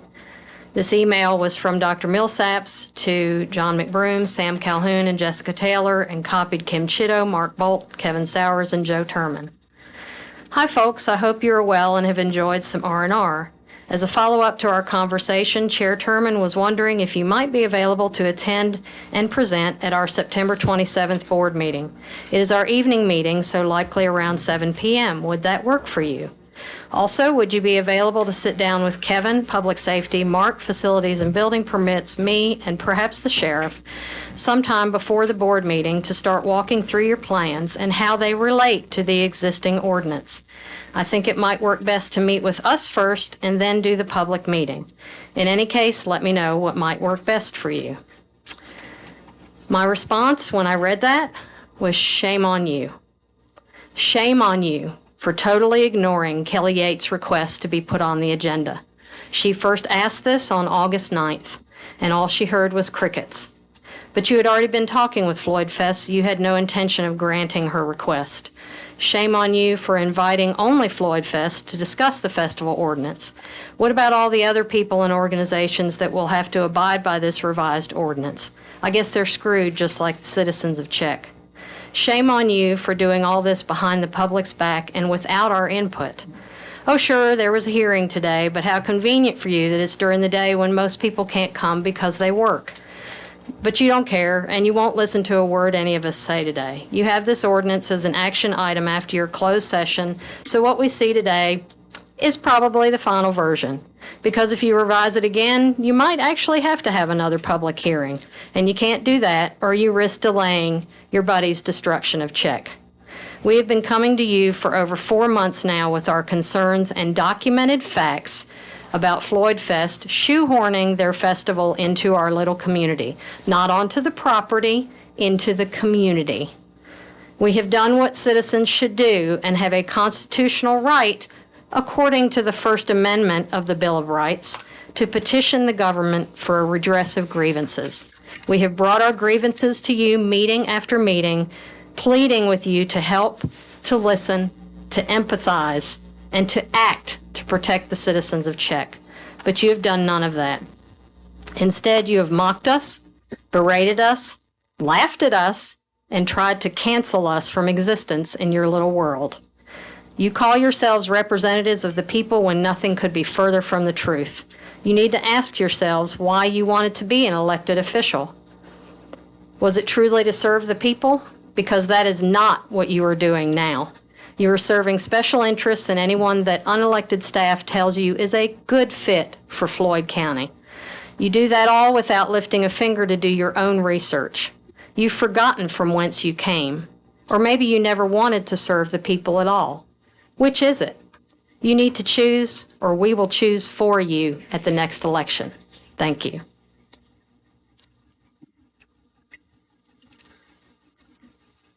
Okay. We go back to the top of the list. Mr. Dan Vest was first. Sorry, I had to. He was gonna leave his jacket. Didn't want him to run off. It's getting cold now. Dan Vest, Locust Grove District. I'd like to jog your memory for a moment. Each of you should be familiar with the following.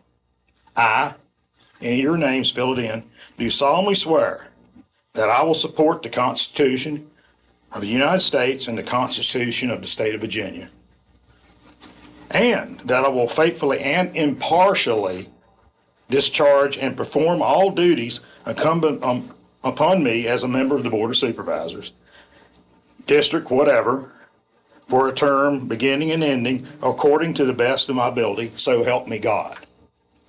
Interesting that this oath does not say you're swearing to advocate for one company or one person. In the last board meeting, we remained silent when Floyd Fest representatives spoke. Interesting that Floyd Fest stated they wanted to clear up misinformation. We have always presented factual research data to the board. It has been the board, and now Floyd Fest has refuted our talking points without any data to the contrary. We do have documentation to back up what we say. We have tons of FOIA requests, Freedom of Information Act data, and buddy, we got a pile of it in VDOT. Why did you not demand Floyd Fest hand over the financial analysis they did on their festival that was done a few years back? You were told by Floyd Fest that they could not present the data because it was prepared by students. Why could not a couple of students' names have been redacted from the study so it could have been released? That's common practice. Seems pretty simple to do.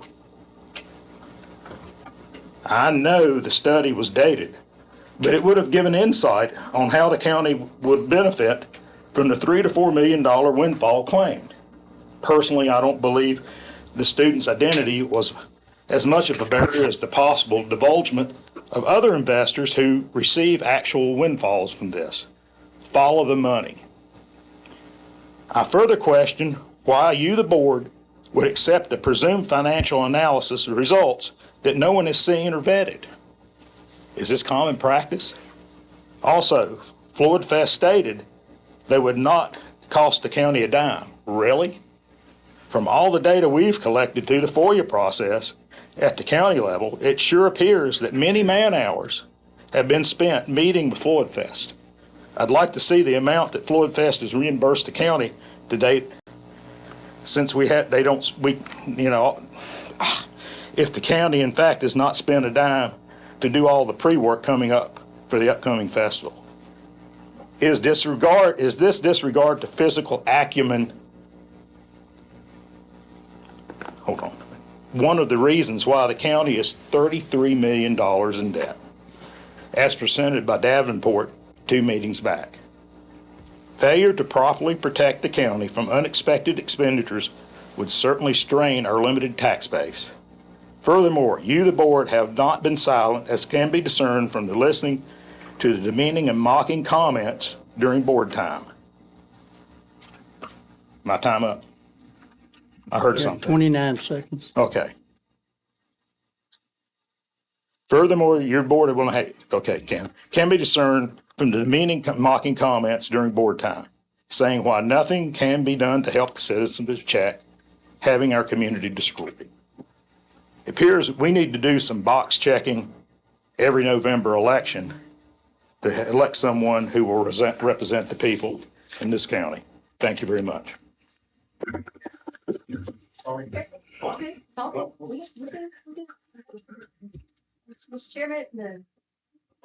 Mr. Chairman, the next name on the list is Tom Daly. I won't be long because I think the people preceding me did a wonderful job. How's that? You're testing. Thank you, sir. Using my voice is usually loud enough. These aren't required. But as I said, they have presented a lot that I was going to present. But the one thing I do find in the presentation for which the people at Floyd Fest, you did a wonderful job. I think you did, and you presented very professionally. However, you're a businessman, and he's going to be subjected to their best interests on those elements that are going to help increase their business. And we understand that. But it was up to you guys when it came to asking the questions to follow the holes. And Levi Cox, Mr. Cox, you did a wonderful job on asking questions, and I'll reframe right there. The rest of you, I would say I was quite disappointed, but that would be an understatement. But with that said, I got to say there was some elements of that I think that required further questioning. One, which held me was the acoustics. You asked about the noise. The presenter said, I am not an acoustician. You should have stopped him right there, because then from there on it would have been opinion, and that's what it was, as what we heard from Mrs. Ann Rogers. My question to them would have been, okay, you've been in the business for 20 years and you've held a successful festival. Did you not do any acoustic studies? I think we know what that answer is right away. So, and that's what I would say, fine, come back and present and project what the acoustics are from different radii coming from that stage, but that wasn't asked. The second one, I guess, that sort of disturbed me was the economic impact that was done by, I didn't even hear Virginia Tech students. I heard the word Virginia Tech. I didn't hear any further than that within the presentation. So my question was that done by professors of Virginia Tech? No, I don't think so. Was that done by graduate students? I mean, they're quite qualified people to possibly do such an environmental impact statement. Mainly this is premised upon their thesis, which they're working on. I don't know if that was the case either. But now I'm hearing it was undergraduate students. That breaks down into two categories. Were they interns or were they co-ops? I've had a lot of co-ops underneath me. And the co-ops look at direction of the supervisor of which they're following under the company. So the co-ops would have been under your leadership. That makes that rather quite subjective as opposed to objective. And that's why it wouldn't be nice, one, to actually have an economic impact study done by a professional firm. Because, I mean, if there is no economic impact, go ahead. That checks one of the boxes. But if there is, I think this group has soundly expressed the concern that will have on a county that is already in debt. So I think we really need to be conscientious of this. And at that point in time, I'm just going to step down, and I'm going to hope that you do the right thing for the people of Floyd County. And God bless the people of Floyd County.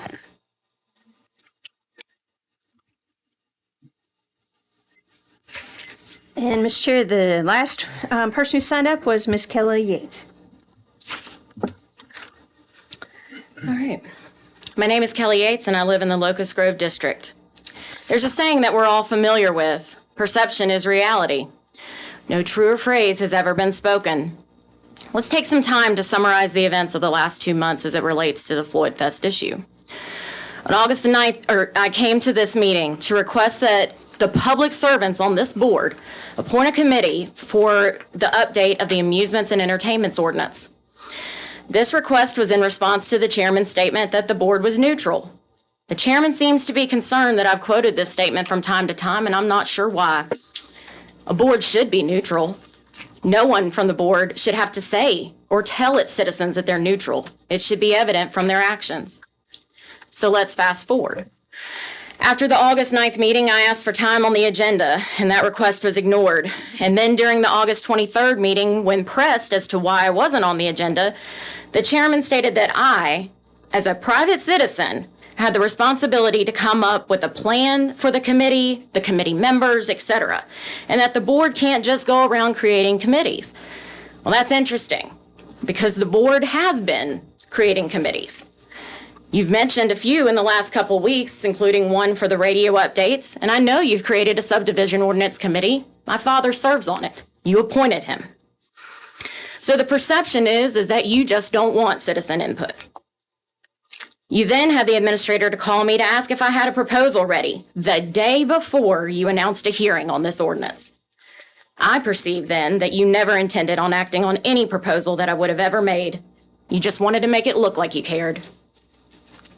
And then comes the news that you invited Floyd Fest to present. Invited them on the agenda when you have denied your own citizens the same courtesy. And then you proceeded to welcome them to the county and thank them for coming without asking them the hard questions about their impact on this county or this community. And then you set up a public hearing at a time when most citizens in the county had to take off work to be here. And a number of them who wanted to be here today simply can't because of work and personal obligations. That's the recap. And the perception that in Floyd County, if you have money and influence, the board will bend over backwards for you, and citizens be damned. You've tried to put out in the community that we, the people, are the problem. All we have done is act as citizens who brought facts and asked questions of their government. And that is, in fact, the responsibility of being a citizen of the United States. So perception is reality. And right now, the perception of the board, well, it ain't looking good. But you've got an opportunity today to turn it around. You should create the committee. You shouldn't vote on this ordinance. You've heard from citizens today. It's woefully, woefully inept at solving a lot of the problems that befall this community at this point. Create committees. Get people in the room to address what's best for this county. Not for an individual, not for a festival, for everybody, for this county as a whole. Will you take the opportunity available to you today? I hope so. Okay. Mr. Chair, that's the last name I have signed up for general public hearing. Any comments or correspondence on the general one? No. Okay. No. Thank you for asking. No. And I'll declare the public comment period over.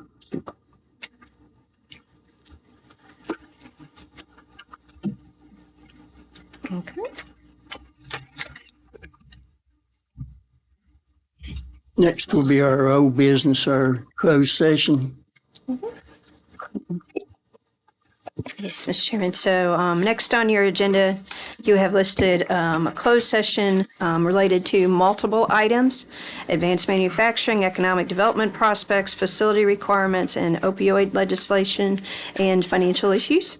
And that would be under 2.23711A3. Discussion or consideration of the acquisition of real property for a public purpose or of the disposition of publicly held real property where discussion in an open meeting would adversely affect the bargaining position or negotiating strategy of the body. 2.23711A5, discussion concerning a prospective business or industry or the expansion of existing business or industry where no previous announcement has been made of the businesses or industry's interest in locating or expanding its facilities in the community. 2.23711A6, discussion or consideration of the investment of public funds where competition or bargaining is involved, where if made initially, the financial interest of the governmental unit would be adversely affected, and that's where we were adding that additional discussion. And then 2.23711A8, consultation with legal counsel employed or retained by a public body regarding specific legal matters requiring the provision of legal advice by such counsel. Nothing in this subdivision shall be construed to permit the closure of a meeting merely because an attorney representing the public body is in attendance or is consulted on a matter. Take a motion to go into closed session under those. So moved. I'll second. Okay, you got it. On the row. All right, on the motion to go into closed session under 2.23711A3, A5, A6, and A8, Mr. Booth? Yes. Ms. Bechtold? Yes. Ms. Cookenbook? Yes. Mr. Cox? Yes. And Mr. Terman? Yes. All right, so we have moved to closed session. Thank you.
I bet you're gonna give me half of it too, aren't Oh, yeah.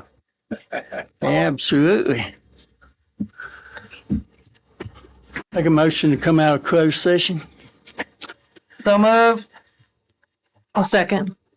Motion and second. On the motion to come out of closed session, Bickelberg, Yes. Bechtold, Yes. Cox, Yes. Mr. Booth, you? Yeah. Yes. I'll take a certification motion that we only discuss those things we went into closed session for. So moved. I'll second. Motion second, call the roll. certifying only discussed what in closed session. Mr. Booth, Yes. Mr. Cox, Yes. Ms. Bechtold, Yes. Ms. Bickelberg, Yes. Yes. And with that, we'll take a 5-minute break.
All right, we'll be back in session.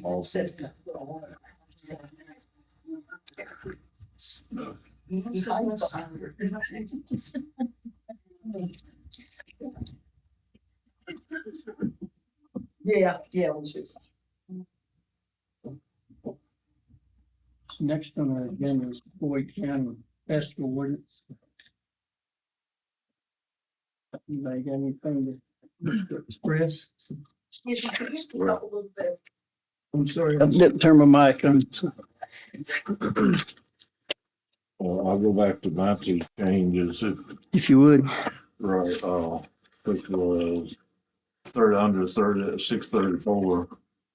Under number 4, we said we was gonna change that from county health officer to we're gonna do it the same as the number 3 above it. Change it from the health officer to the Department of Health Department. Because we don't have a health officer, so 634. number 4. And then the proposed ordinance of the schools will take it point by point and do it by a motion to amend the proposed ordinance for consideration. Well, then I'll hold off till we get there then. Now, you're saying we should do it as we go. I think that would be cleaner. Right, in other words, I need to wait till we get to that, Right. then I'll insert what I might. In other words, start at the top and go down. Yeah, I would go, yes, point by point and make a motion to amend the proposed ordinance. And once that's adopted, then you take up another point until no one has other amendments to offer. I'd like to make a motion to adopt the amusement and entertainment festival, the ordinance as presented. Okay.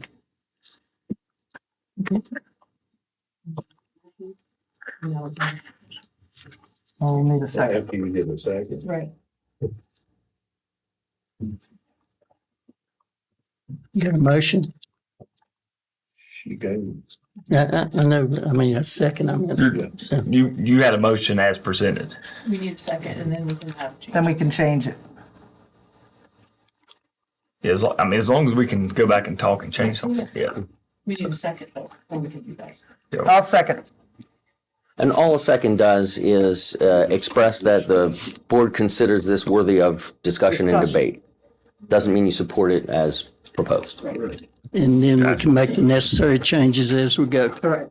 Now, it would be in order to have a motion now to amend the proposed As soon ordinance. as I get to vote on approving it, I got a motion and a second, then you go on. Yeah, you're now in discussion phase, and so now Okay. a motion to amend would be, Okay, I make, Yep. I'd like to make a motion to amend this. And then I'll second.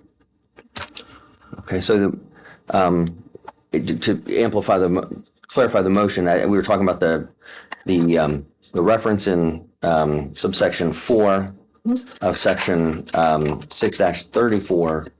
It currently provides regulations and shall be approved by the county health officer. And you'd want to change the terms county health officer to local representative of the Virginia Department of Health. That's what you've already got in the next section, so. All right, and my other one is under number 11. I'm sorry, Mr. Booth. I think the proper way is you've got that motion and seconded, and then you vote to make that one amendment. And then you move on to the make next that one amendment. change. So I got a motion and a second, so Dr. Millsap. So on the motion to amend 6 in the festival ordinance as presented 6-34 to change county health officer to local health department representative. Ms. Bechtel? Yes. Mr. Cox? Yes. Ms. Cookenbook? Yes. Mr. Booth? Yes. And Mr. Turman? Yes. All right, so the document is amended to reflect that change. And I need to make a motion to amend the proposed ordinance that was just amended to also amend number 11 under 634, where it says certificates should list the county as an additional insured, and want to change it to certificates shall list the county as this additional insured.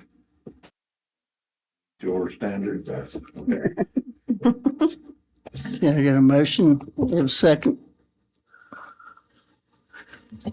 I'll second. Motion second, call the roll. Okay. All right. On the motion to amend section 6-34 of the ordinance, item 11, changing the word should to shall. Mr. Booth? Yes. Ms. Bechtel? Yes. Ms. Cookenbeck? Yes. Mr. Cox? Yes. And Mr. Turbin? Yes. All right, thank you. So that amendment is also approved. Should is moved to shall. Another proposal to do the same thing. Yes. I make a motion that we amend section 635 to where there is no music rendered between the hours of 12 a.m. and 8 a.m., period.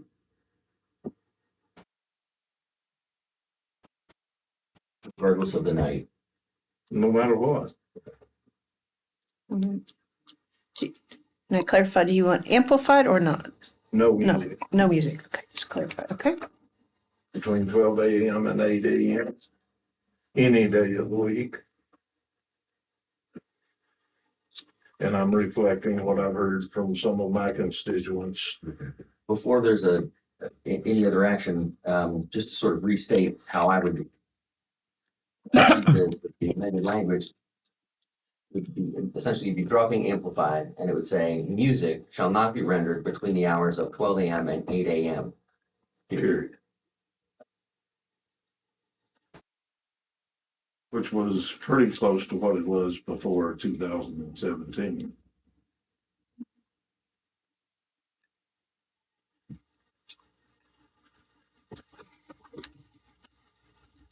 Sounds like it failed due to a lack of second. No, Repeat that to me again, Mr. Durbin. The way that it would read with his. The new section 6-35, as proposed, if the motion is seconded and carried, would read, music shall not be rendered between the hours of 12 a.m. and 8 a.m. Every day of the week. Yeah, the section would end there, so it'd be any day. I'll second. motion second, call the roll. Okay. On the amendment to modify section 6-35 to read, no music shall be rendered between 12 and 8 any day of the week. Is that 12 a.m. and 8 a.m. 12 a.m. and 8 a.m.? Well, I'm looking at Steve, make sure I say it right. Okay. Mr. Booth? Yes. Mr. Cox? Yes. All right. Ms. Bechtold? No. Okay. Ms. Cookenbook? No. And Mr. Turman? Yes. Okay. So that amendment passes. No music between 12 and 8 any day of the week.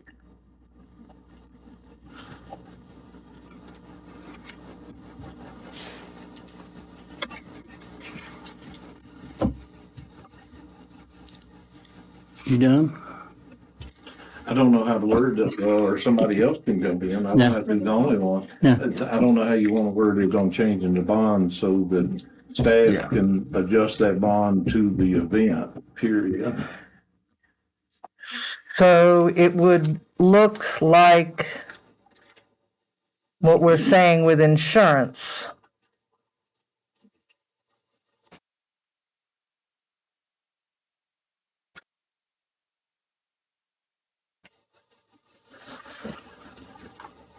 One moment. Work up some proposed language here.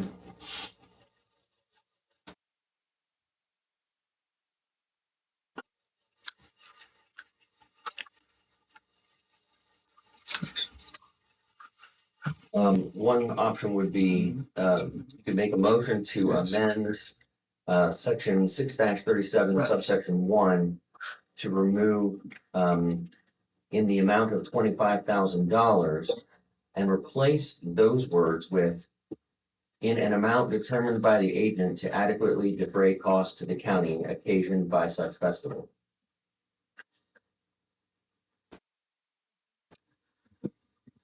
That way it's flexible too. Correct. Yeah, so you're in that situation, you'd be governed by a reasonable standard. You'd still need to, whatever the amount of a bond is, would need to reasonably relate to whatever costs may be reasonably anticipated. So, it couldn't be $1 trillion, but it could be more than 25,000, as long as it's reasonable. Or it could be 10,000, depending on the event. Smaller events, maybe a good faith determination would say it would be a lesser bond. Yeah. Well, that's what I was trying to find out. No, that's a good point. What's up?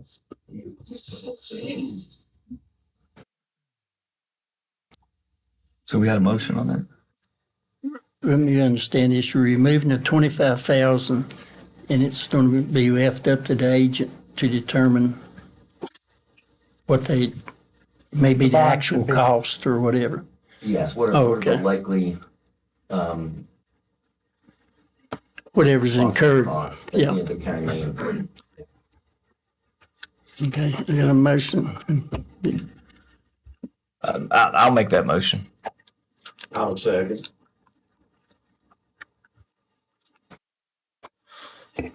More discussion? We, All right. And I might defer to Mr. Durbin here for just a minute to amend 6-3711 and remove the language in the amount of $25,000 and replace in the amount determined by, The agent to adequately defray costs to the county occasioned by such festival. 6-37 sub 1, yes. Mr. Cox, Yes. Mr. Booth. Yes. All right, Ms. Cookenbook. Yes. Thank you. Ms. Bechtold. Yes. And Mr. Terman. yes. Thank you.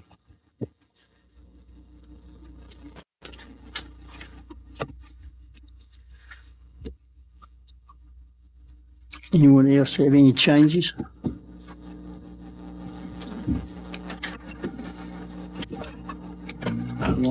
I want to have one clarification on one of mine, Okay. and that goes back to the hours of music.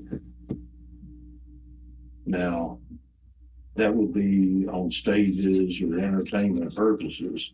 That 12 a.m. to 8 a.m. would not constitute somebody sitting in a tent playing by a guitar by themselves.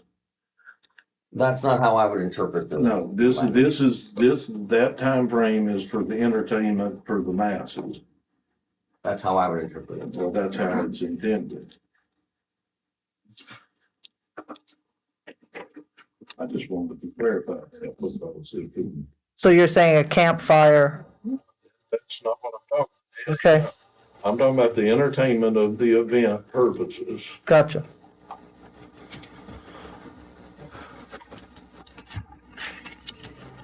You mean, In other words, it doesn't apply to an individual or two just sitting around the campfire strumming on the outside of the tent. I'm talking about, and that's not what this ordinance is about. This Stage ordinance is music, about the entertainment of the masses.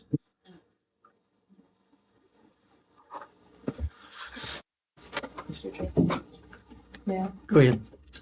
I'd like to ask, just as a general education for me, this amusements and entertainment ordinance in general, are we required as a county to even have this restrictions placed on businesses and people on their personal private property? no, you could have no ordinance at all. It's not a mandatory, it's not a mandatory ordinance that is called for, like, for example, you're obligated by law to have a subdivision ordinance. And the code sets out, these are the things that it must say, and there's a list, and then there's another list of things that it may say. That's not what this is. This is the board's discretion to protect public health, safety, and welfare It's not mandated by the state of Virginia at all. And not having this ordinance would not constitute compromising the health, safety, and welfare of the residents of the county. That's in the judgment of the Board of Supervisors, determine what is necessary to protect health, safety, and welfare. Thank you. Well, no, anyway, Yeah, I was hoping you couldn't hear it in that thing, but I'm gonna lose mine in the vehicle. yeah, I'm gonna throw mine out the window. So I got, Mr. Chair, I got a question. So Mr. Durbin, procedurally with our motions and so forth that we made on some of these, would that require a public hearing going forward on anything? Well, for adoption of an ordinance, 15.2-1427F does not require a public hearing at all. It's traditionally what you've always done, and most localities do hold public hearings. But what the code requires is that you publish notice that you're going to consider an ordinance at this time, and give reasonable notice to the public as far as what the subject matter of that ordinance is going to be, and that you give a place where the public can come to inspect the proposed ordinance. So there's no additional requirement for a public hearing in my view. Okay. I certainly think it's always a good idea to have a public hearing like you've had today, but it's not required by the code. I have a clarification question, and it may be one more in Kevin's realm than y'all's, but on the Floyd County EMS rescue will be on standby for mutual aid. Isn't that basically the same thing we're doing at ball games and other functions already? No, we already do for this event, if necessary. Well, but Yeah. we were doing it for this event. We were on standby when it was up there, right? Prior. That's what I thought. I just wanted to. You're correct.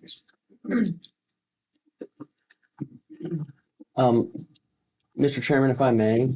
Go ahead. There was one additional thing that a question had been posed to me regarding confidentiality of information and people attending. And so I had prepared a proposed amendment to 6-34 subsection 12 to make it clear that personally identifying information for attendees of any music festival shall not be subject to inspection.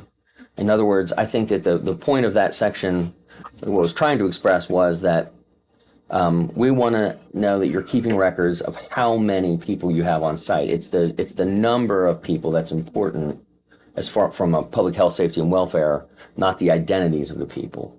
So I've prepared some amended language, if the board's so inclined to take it up, to change that subsection 12 to read, the promoter must maintain a record of daily attendance totals at the festival and make such record available for inspection by the county upon demand. Personally identifying information for attendees shall not be subject to inspection. to clarify that. And that's. I'll make a motion, we amend the ordinance to reflect that wording. I'll second.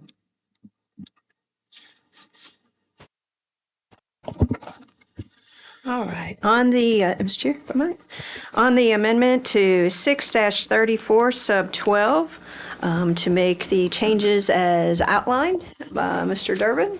Does that work, or you want to state it? That works, okay. Then, Mr. Booth, Yes. Ms. Cookenbook, Yes. Ms. Bechtel, Yes. Mr. Cox, Yes. and Mr. Turman. Yes. All right, that has been amended. Can I clarify something that was mentioned in public comment? I know in the past, if we wanted to work outside ours, when we was in the sheriff's department, the board had to approve us being able to do that. But as far as the sheriff, if he wants his men to patrol down there or do whatever, he's an elected constitutional officer and he's bound by law to enforce the code. So we can't limit what he does, right? we can't tell him, no, you can't send officers down there. No. If he has probable cause to believe a crime is being committed, Right. certainly the board wouldn't be able to restrict that. What this ordinance does, though, is it grants permission for law enforcement to come on site and ensure that there's no crimes being committed, and but it doesn't obligate the sheriff to station Right. law enforcement officers or expend funds. It's his determination is what's necessary. So, if whoever the agent is, sends somebody in there to spot check to make sure that no festivities is going on after hours, then, we're sort of tying his hands if we tell him, no, you can't go down there and enforce it, right? Yeah, Can I Yeah, go ahead. expand on that? And it goes even deeper than that. And I don't remember when, it's either 2003, 2004, or 2005. The Board of Supervisors granted the deputies the authority where they could get outside jobs and still wear their uniform at events like Floyd Fest, Virginia Tech, other things. That's been in place for over 10 years. So as far as if an event wants to hire deputies, off-duty deputies or whatever, then they already have the permission of the board, unless it was changed while I was off, and I don't think y'all did. So that permission's already there as far as individual. whatever is pre-existing, you're not changing that with the language that's in this document. And then the last I knew, that was done way back. I don't know. And that was part of the health supplement, that was when we didn't have money in the bank. We didn't have any way to help them out, so we granted that authority then. That way they could get a supplemental income. Now in that, they got to wear their uniform and take their vehicles, but as far as their salary or any cost, anything associated with that was paid by the event organizer, period. So if you see a deputy at an event, they're off duty, they're exercising that. That's already in place and has been for many years. And I don't know that off the top of my head, But but I'm that is, saying, nothing in this is taking that away from them. that's correct. I guess what I'm worried about is if we told them, like I say, if they got probable cause, they can go anywhere they want to. But if we say, no, you can't go down there, you can't enforce the laws or anything, and then something happens, whose liability is? They don't want to come back on us in the sheriff's department.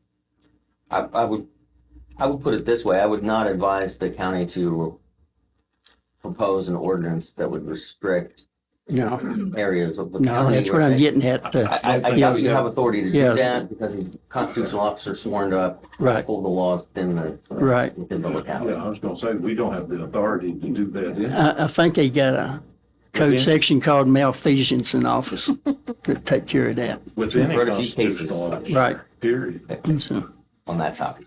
I just wanted to clarify that.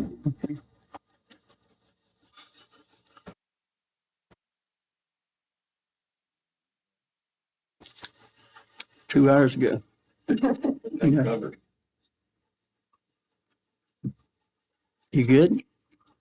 Yes. Yeah. I have a problem. I have some concerns about the no music from midnight to 8 a.m.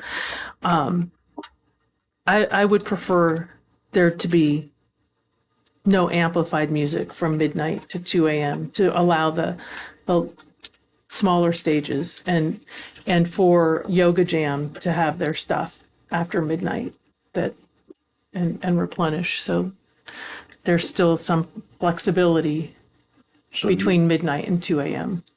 Let me see if I understand. You're saying go to the two, it basically is putting it back pretty much like it's existing. Mm-hmm. And then adding, No amplified music from 12 to 2, then no music from 2 to 8. Correct.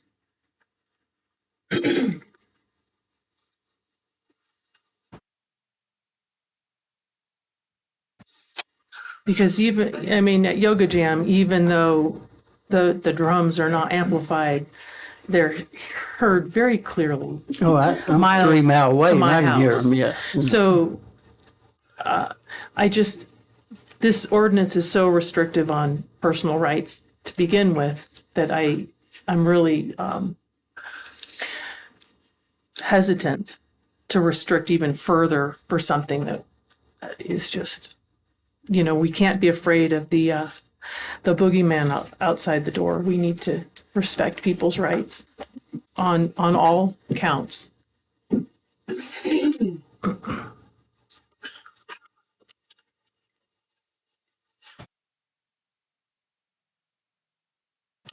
so I guess what you're asking is if Mr. Booth would rescind his motion? I want a clarification from Steve So first. you have a motion that's passed, but you still in debate on the main motion. Right. A motion to amend, I think, is still in order. If you wanted to amend what has been amended, you could make that motion. Don't get mad at him. But given the situation, we hadn't left the meeting to amend something that's already been voted on. It would have to be proposed by one of the members voting in the majority, wouldn't it? If we're following Robert's rules of order. Well, that would be technically true for a motion to rescind, but you're debating a main motion right now. And a motion to amend, not rescind. Yeah, a motion to amend something that's still subject for debate. You haven't adopted this ordinance. Right. I just want to make sure we're not that. So I'd like to make a motion to amend the amendment to section 6-35 to no amplified music between midnight and 2 a.m. I'll second. The reason I was hesitating on voting a while ago, I agree with you and Jerry both, really.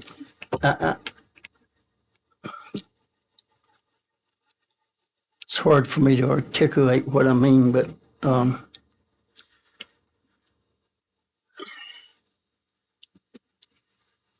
amplified music's a lot different. You can turn them amps down, if you have to. You don't have to blare all the time. And just 2 nights that covers. Well, on the weekends, that's when most people shows up. That's when they want to hear the music. Yeah. So,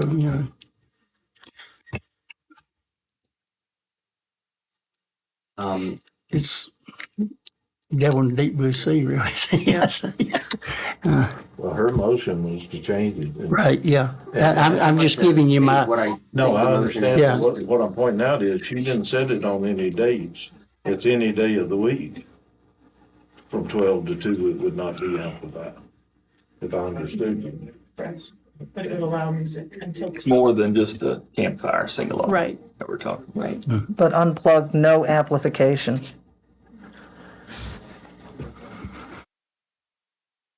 So what I understood the motion to be, the language would be amended to state that no amplified music shall be rendered from 12 a.m. to 2 a.m. No music at all shall be rendered from Right. from 2 to 8 a.m. That's what was intended. Uh-huh. I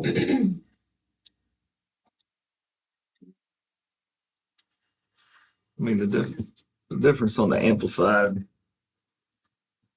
we're looking at the people in the middle, the amplified, the campfire music. We're looking at the ones in between. They're making some noise, but they're just not amplified.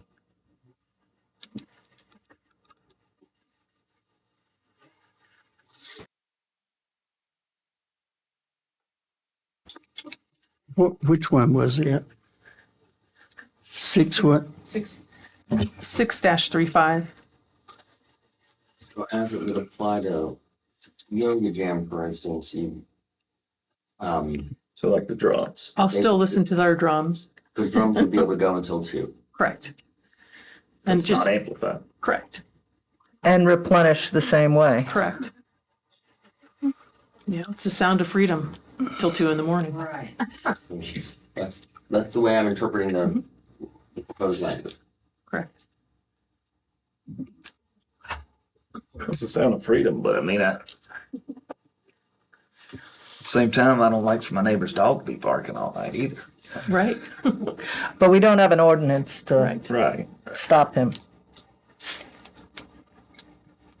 And that's the freedom of owning a dog. That's the freedom of no zoning against your dog or his dog Or the school buses at 6 a.m.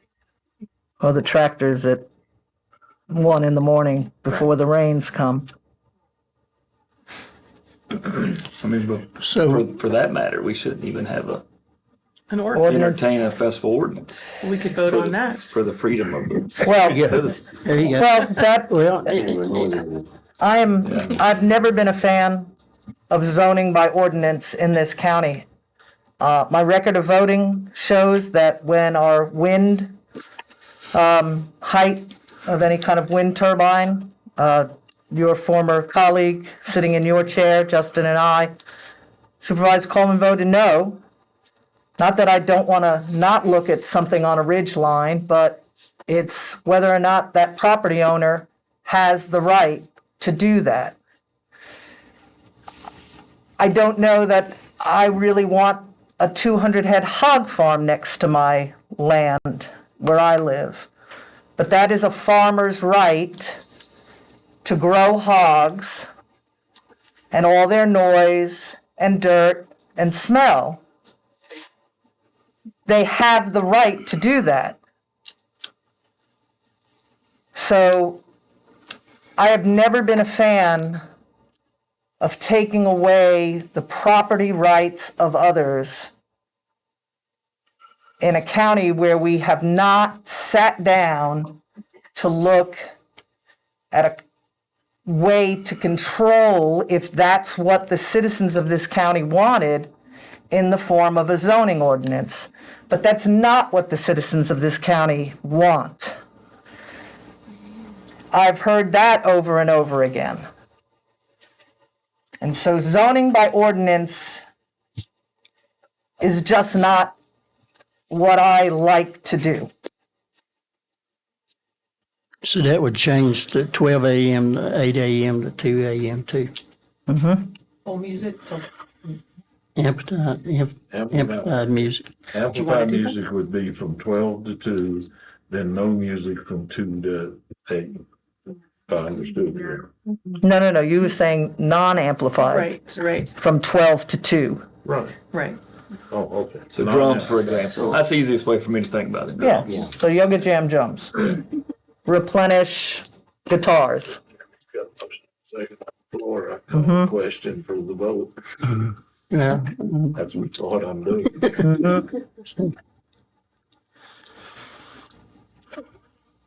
Call to vote. Well, I'm sorry, wait. So, just to clarify, there is a motion to amend, and that has not been voted on. Right. Okay. Call the question, it was majority vote, to call the question, to then end debate. And I think it's 2/3 majority. To end debate is an extraordinary. End debate and take the vote. Yes, that's And what I the was calling the chairman, question. chairman calls the question. He can he can put it to the vote. But to end debate, whenever any other member moves to end debate, that's subject to vote. To a vote. Right. Yes, to end debate. And then you would vote on the ordinance.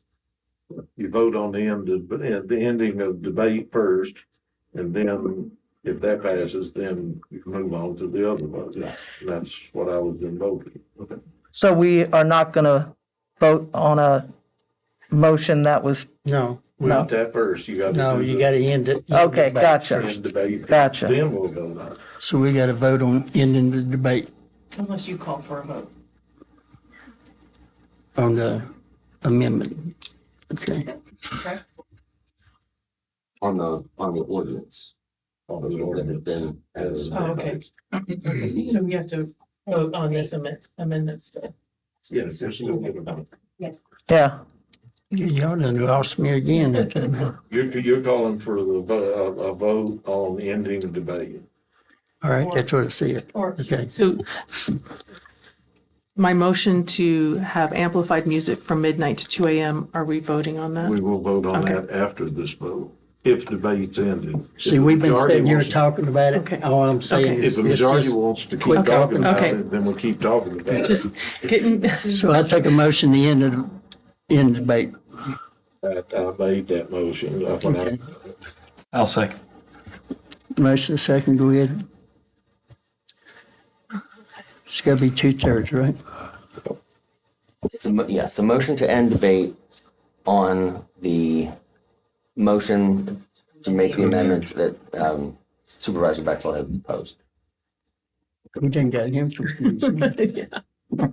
I don't do it often, but I relish it when I do.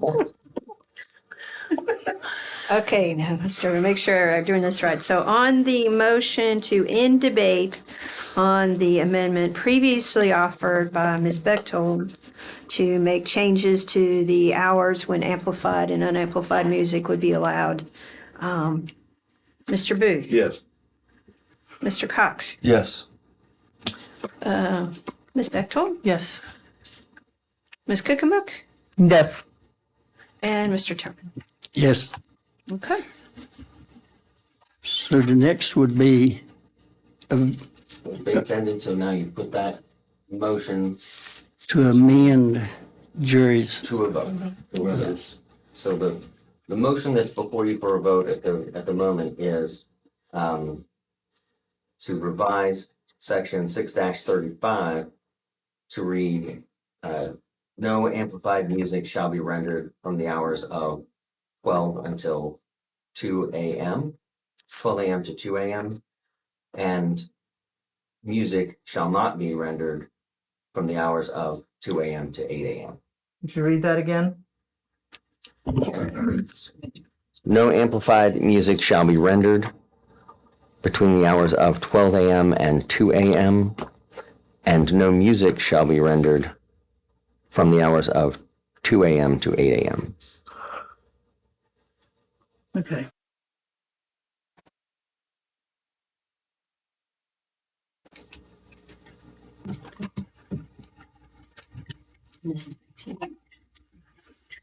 And I forget who seconded it. You might have-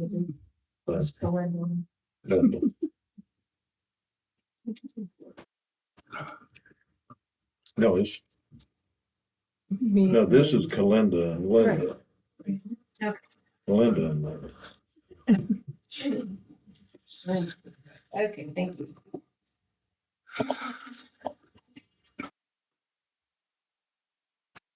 Okay, you can call the roll? Okay. All right. On the motion to amend 6-35 of the ordinance to allow no amplified music between 12 midnight and 2 a.m. and no music between 2 and 8 a.m. Ms. Bechtold? Yes. Ms. Kuchenbuck? Yes. Mr. Cox? No. All right. Mr. Booth? No. And Mr. Turman? No. I like the way it's written. Takes care of Saturday night, Sunday, or Friday night, Sunday morning. You know, they can have their. Well, that's been amended by Mr. Booth's motion. Yeah, I know it. But what I'm saying is, I like it 12 a.m. to 8 a.m. because people's got to go to work. 12 a.m. to 8 a.m. during the week. And then Yeah, that's the motion that we had. Yeah, the way it was written. And then 2 a.m. to 8 a.m. No, my motion was. We're 12 to 8 all week. 12 to 8 all week long, every day, no matter what. All but the camp music. So, Yeah, but that's not. That's what We're, I I'm mean, saying. we're not infringing on the campfire, guys. Right. so can we make a motion to amend Jerry's motion to go back to the original motion? To go back to the original language, The original language. that would be something that probably would require someone in the majority to change. Correct.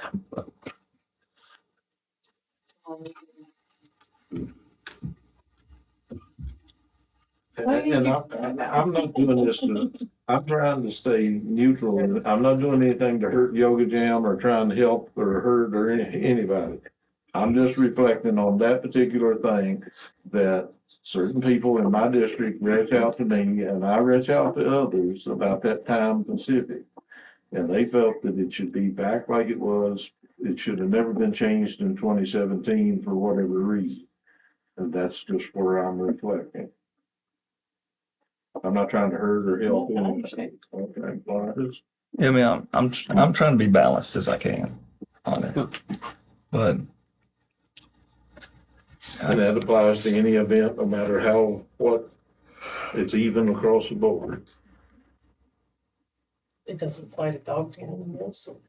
Well, that's inside the town. I'm talking about out in the county, whether it's a church revival, a tent revival, whether it's the rescue squad, no matter who it is, it's cut off at 12. Well, I don't know of any tent revivals that goes past 12. And, well, I'm just saying. yeah, I know what you're saying. I'm trying to look at it from that even. well, I mean, and then the folks who's working, It's a regulated ordinance. Well, yeah. I just see that we're infringing on rights deeply.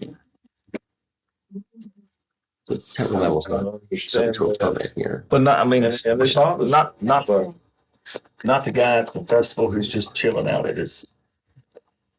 Yeah, I mean, he can still do what he wants to do. Dr. Millsap's raised a point that's I think maybe important for the discussion is to know that this is the music festival and entertainments ordinance. So it's not necessarily going to cover a tent revival unless they've determined that they need to apply for a permit. So there are some things. But if there's music involved for entertainment purposes, it can be argued, couldn't it? I really think that that's getting into a noise ordinance as opposed to, see, your ability to regulate this is because you're issuing a permit. You're giving permission to someone to do. Well, if they an don't activity. qualify with a permit, none of this applies. Exactly. So a tent revival who doesn't need a permit. Doesn't apply. They might go till 3 o'clock in the morning. And I apologize. I'm just trying to do this from an even keel so that it applies to whatever equally. Your point's well taken. That's all But I'm I saying. wanted to make sure we weren't. I understand. I just misspoke. Apologize. But I'm just trying to make sure that it's applied equal to everybody. Right. It's not about this festival or Yoga Jam or any other. And it's no disrespect to Floyd Veteran. I'm trying to keep that even keel. I'm not trying to do something to help or hurt. Same thing with Yoga Jam. I'm not trying to do anything to harm or hurt. I'm just trying to look at it from an even keel that would apply to any festival or any event.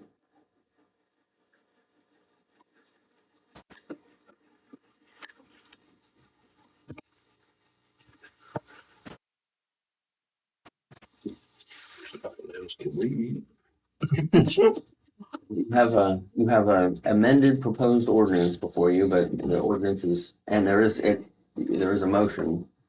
But there has not been a vote to adopt the ordinance. Does the chairman, if he is uncomfortable, does he get, I mean, I don't know, the other one would have to be a second from the majority of that amendment that passed? In a small one, I can make that motion, right? In a small. Small groups, the chair can Right. make motions. Right. Got me confused. We went through this thing and we've adopted Your amendment. the amendments. Yes. And so.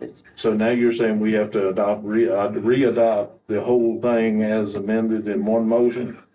Yes, that is still before the public body to actually adopt the ordinance now that you've gone through the amendment process. The question was asked under Robert's rules, can the chair make a motion or make a second? And Robert's rules for small groups allows the chair to do that. I think that the purpose was, because the chairman was in the majority, he could make a motion to rescind your changes, Mr. Booth. But it wouldn't change the 25,000 or nothing like that. It only affects this. You can make a motion to rescind the amendment that was adopted to just 6-35. I'll make that motion. I'll second. So the motion has been made and seconded to rescind the amendment. So you'd be going back to the language that was advertised. Correct. Relating to the hours. Relating to the hours. So, 6-35. yes, that motion would be to go back to language that reads, amplified music shall not be rendered between the hours of 2 a.m. and 8 a.m. on Saturdays, and shall not be or Sundays, and shall not be rendered between the hours of 12 a.m. and 8 a.m. on other days. Right. So we got a motion and a second. Go ahead and call it. All right. On the motion to amend 6-35, going back to the original hours as advertised, Mr. Terman? Yes. All right. Ms. Cookenbook? Yes. Ms. Bechtold? Yes. Mr. Cox? No. All right. And Mr. Booth? No. All right. So that motion is approved by a vote of 3-2. That's the one nobody's going to win on. Just don't make somebody mad. And, Jerry gets calls. My district don't have anything in it other than cattle. I know one neighbor, people try to sue him because he weaned his calves out and his cows bawled all night, so they tried to file a suit against him. Yeah, I should have brought that it's example up. ridiculous, and, nobody's reached out to me. So I'm caught in a quandary here. So I'm trying to find the best solution for everybody, and it's a compromise. So, go ahead. I'd like to make a motion to approve the Amusements and Entertainments Festival ordinance as presented with the amendments that we voted on. Okay. Yeah, So we already did this? All right. So all we I need just to want to make vote sure. on it. Okay. roll call. Okay. Yeah. So many changes. With the amendments that we already made. Good. We're good. Linda made it and I think Levi seconded it. What was that for? The The original. To original. adopt it. To adopt. The amendment, all amendments. Yeah. Yeah, the original. Okay. You want me to go ahead? On the motion to approve the Floyd County Festival and Entertainment Ordinance as amended in this previous conversation, Ms. Bechtold? Yes. Mr. Cox? No. All right. Ms. Cookenbook? Yes. All right. Mr. Booth? No. And Mr. Terman? Yes. All right, so it is approved as amended, 3-2. Thank you.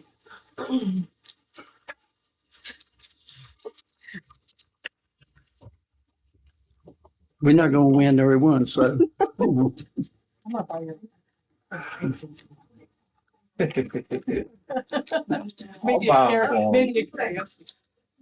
Wait. Yeah. Could we? Y'all want to break for this? Yeah, it's lunch. Thank you. Thank you.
Back station.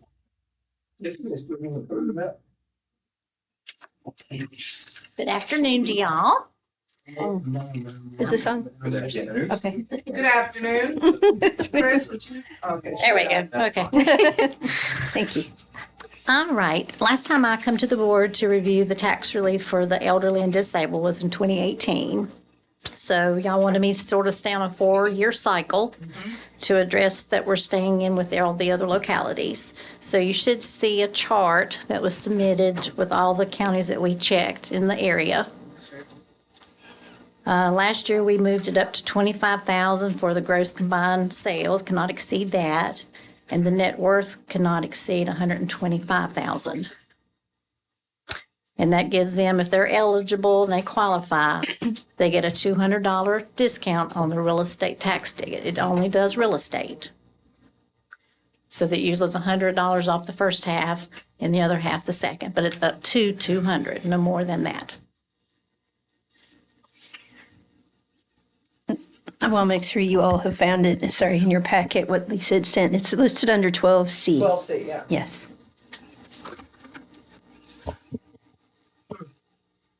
So probably today, we probably have around about probably 80 that's taken advantage of this program. 80? Mm-hmm. So it does help the taxpayers if they're eligible for this discount. And especially raising it in 2018, it helped a lot more. It did grow. Are we open for discussion on this? So I printed this exemption. So, and it says on here, my first question, it says apply between January 1st and April 1st. Correct. Our ordinance actually says before May 31st. It's always been January 1st through April the 1st. Okay, but But the ordinance says May 31st. Oh. Under section 46-106, this is the only exemption I could find in our ordinance. I've got the two ordinances and it's just, we've always addressed it and it's always been January the 1st through April the 1st.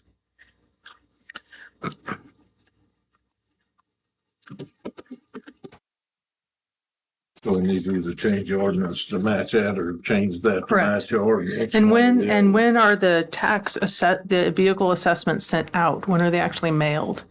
This has nothing to This do is with the only- vehicles. this is just property real taxes? estate Okay. only. Yeah. This is Okay. only, Yeah. gives them discount on their real estate only, has nothing to do with the vehicles.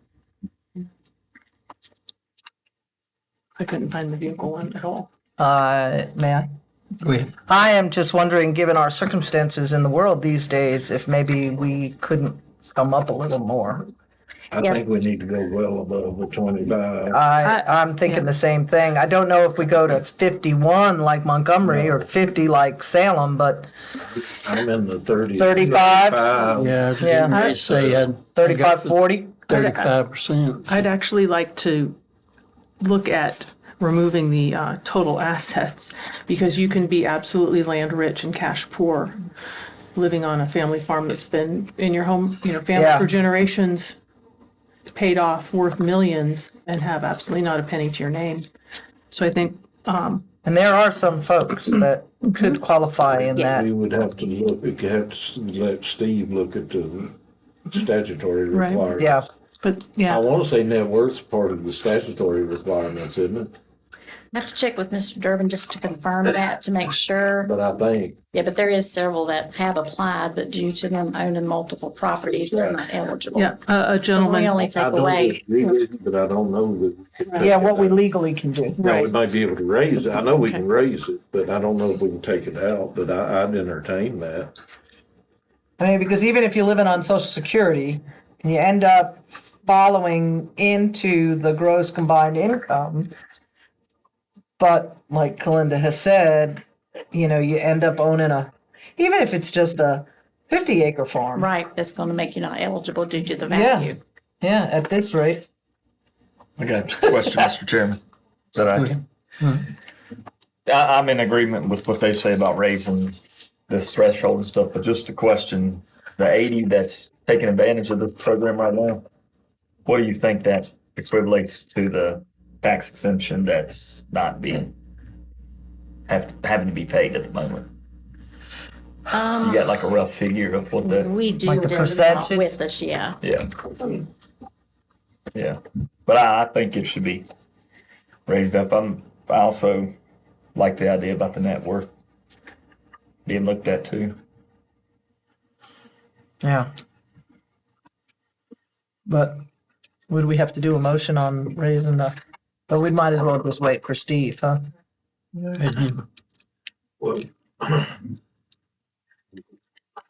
Well, the one thing we could do, we could raise both dollar amount, and authorize advertising.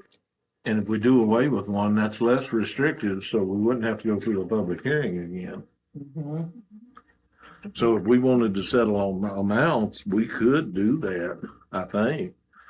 And then if Steve says, yes, you can drop the net worth altogether, and the majority wanted to, we could drop that altogether. I'm just thinking about the time frame here. We're getting What kind of an close. impact do you think that would have?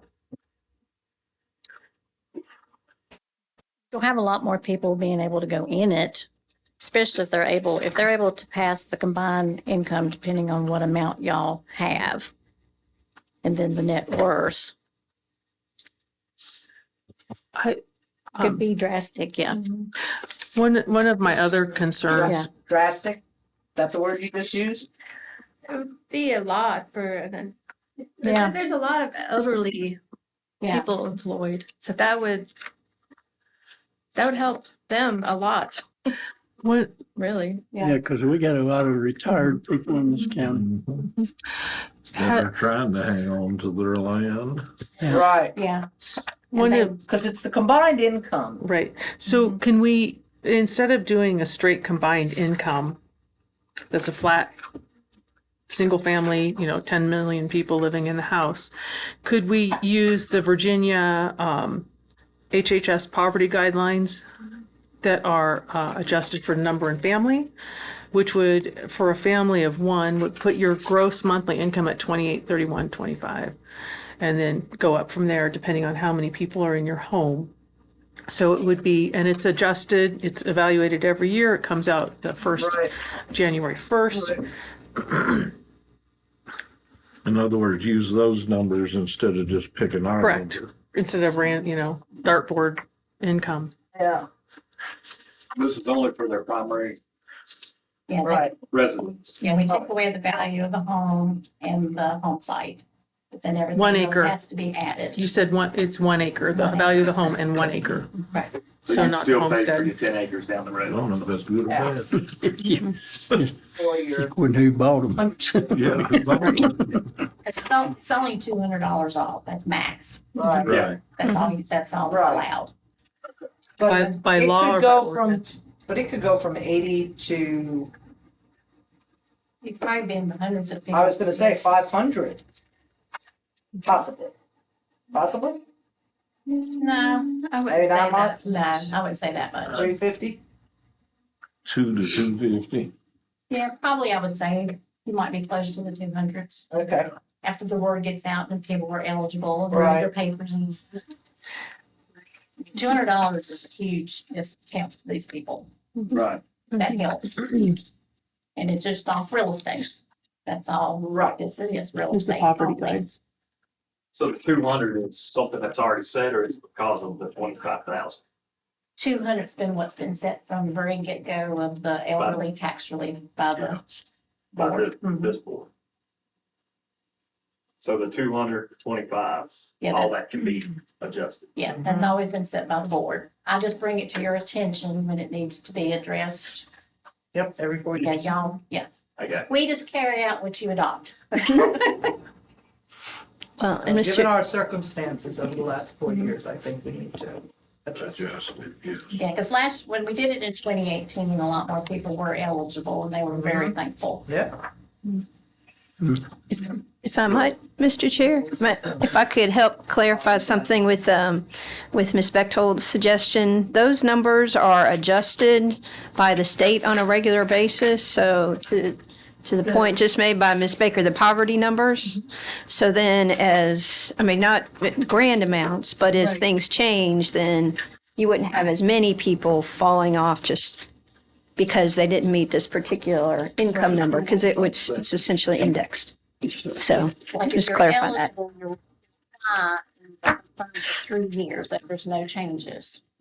And then on that 4th year, you have to come back in and reapply to make sure you're still eligible. Thank you, ma'am.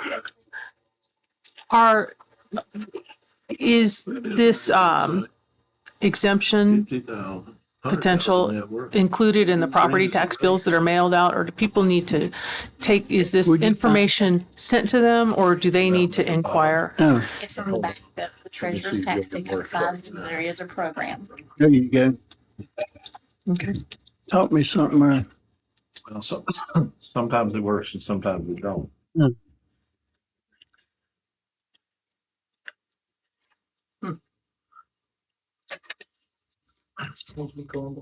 Yeah, you're welcome.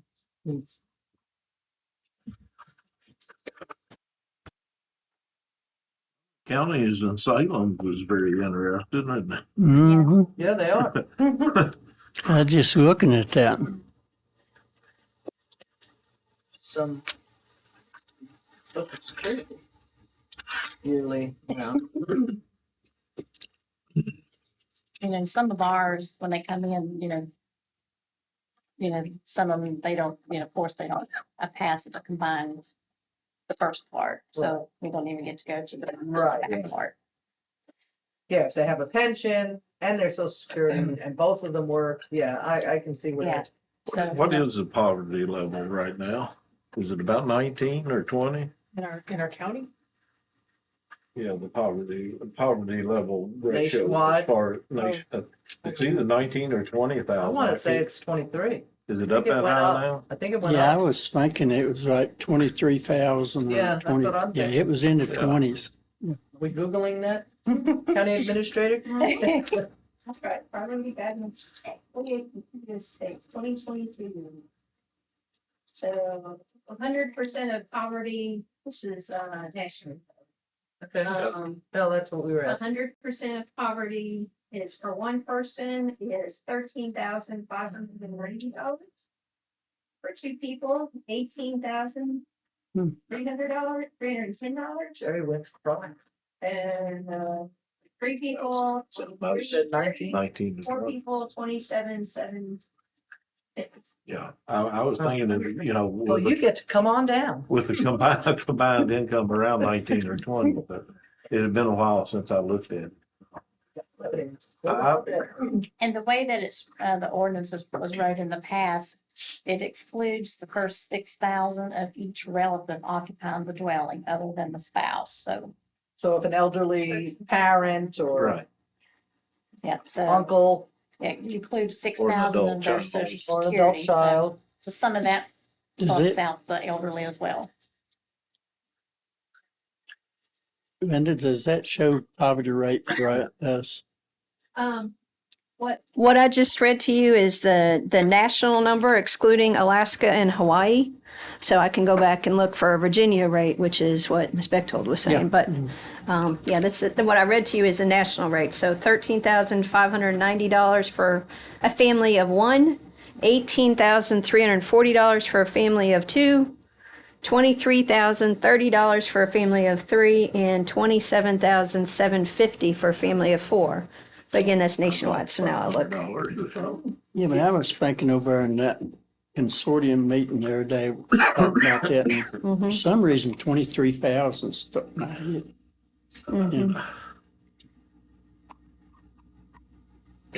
Yeah. Well, it depends, the number of people in your household. I think that's maybe you're thinking. Because for a family of three, that's $23,030. So that's probably what you're thinking about. The rates are usually based on Medicaid. Right. What Medicaid rates are. So that's usually probably the same those rates in poverty, if you're out of help. Which higher than, would be higher than what some other areas are. what was it? Wasn't the last, of course, it's been a while, we're getting new numbers in the spring, but I want to say our 65 and older was somewhere in the 30 to 40%, give or take. It's been a while since I looked at that comprehensive act, or plan, but rather. Yeah. If I might, so the poverty rate in Floyd County among those that work full-time in the past 12 months is 1.67%, or it's 1.61%. And among those working part-time, 9.75. And for those that do not work, the poverty rate is 20.21. Does it have a dollar amount? No, so that it assumes the same dollar amount, and then it's At what that proportion. national rate, Yeah, okay. and then what proportion of our population. So we've got about 20% in that one range. They won't be probably not homeowners. Yeah. Right. Right. In this day, It would be this interesting day to and see time, that. if there's three of you in the household and each of you went and bought a new pickup, you gonna blow that 125 from off the map, you know?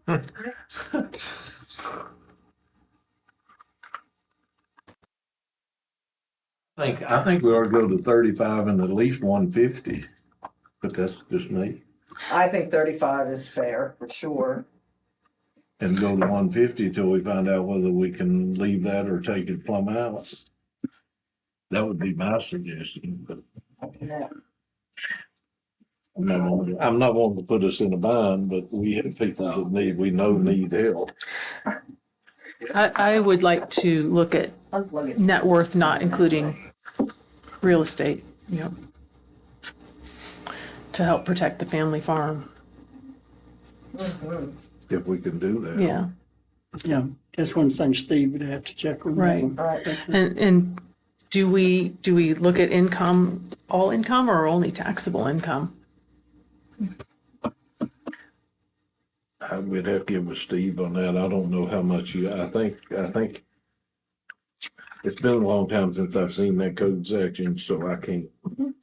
Yeah, right now on the financial statement that they have to provide for us, it's your salary and wages, it's your social security.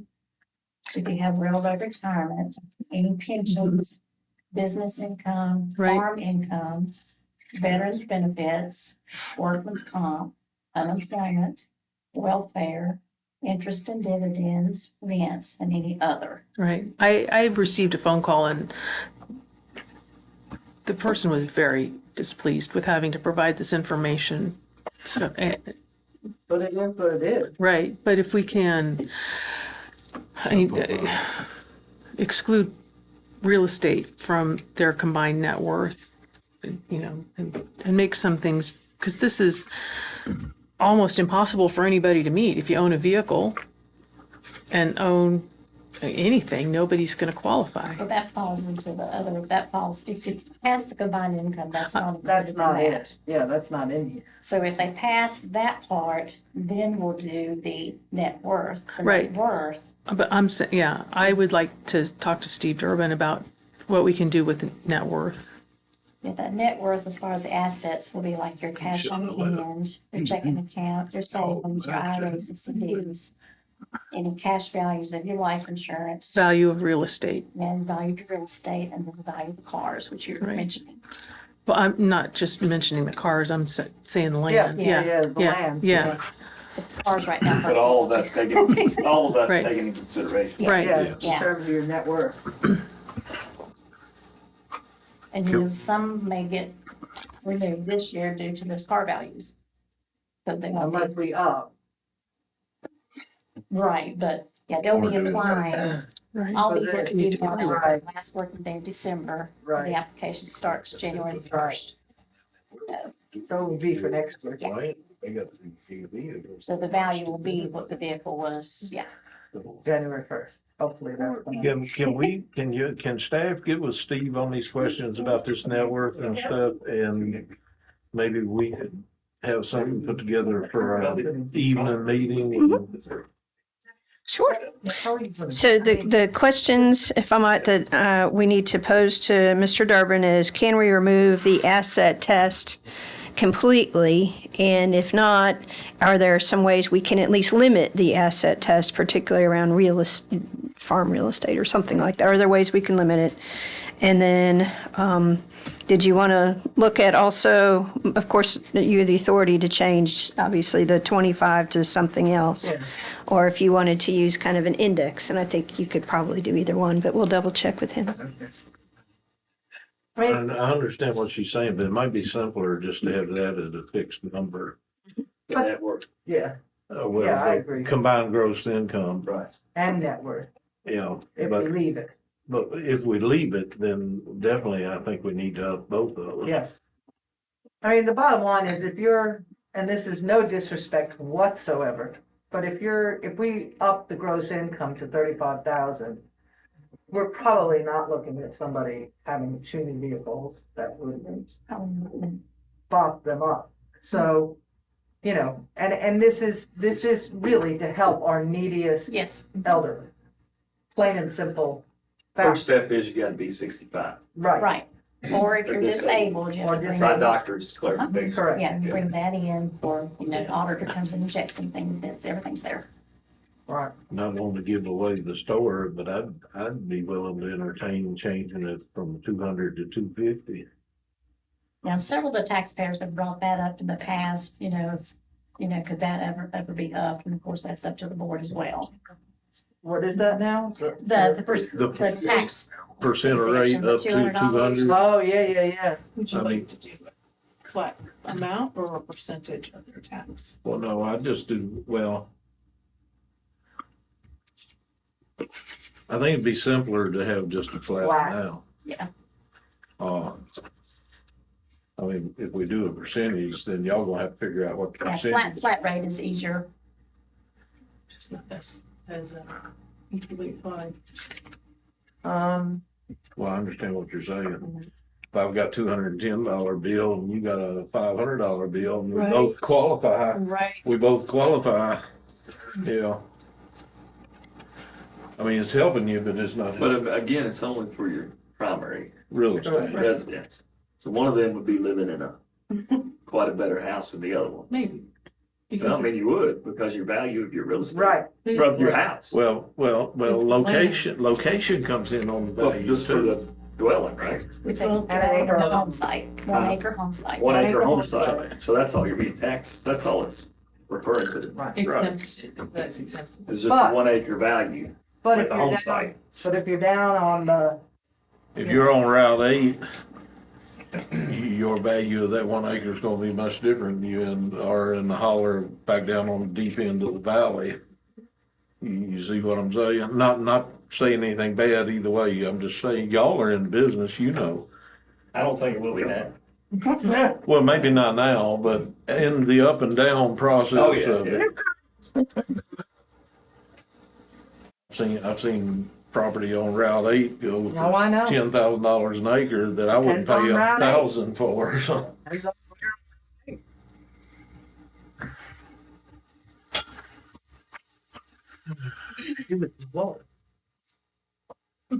You must have left it back out? What are you looking for? A wall. Oh, So, we're got we the leaving this to, yeah, I'll follow up with you all and Mr. Durbin about, and let all of you know what he says. And then you can follow up maybe at the night meeting, if that's. And this will go into effect in the 2023 tax year, is that Yeah. correct? Yeah. Thank you. So they Also received their need- discount this year. Yeah, absolutely. these dates Okay, conflicting. yeah, and I need Change whichever to, one needs to be changed. yeah, the and let me main check goes with what's really personal current. properties. Check. Let's see. When I did a search online for our ordinances, that was the only exemption I could find. And that says before May 31st. Yeah, there's 2 ordinances on them. There's no date in those, so. Yeah, we'll look through some of the paper ordinances as well. You know, we, Yeah, Right. we need to make Right. sure whatever we got online is the most current. It's probably not, but may not One be. that stated 2002. This is 9/10 of 2002. See.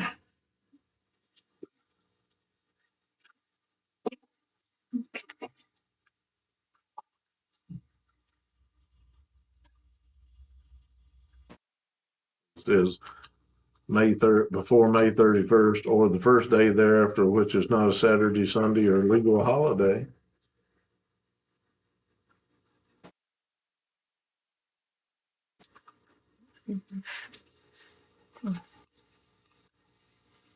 I was on board when we did that. And I wonder this is if you always inconsistent. did April, post a real estate book. in Yes. April.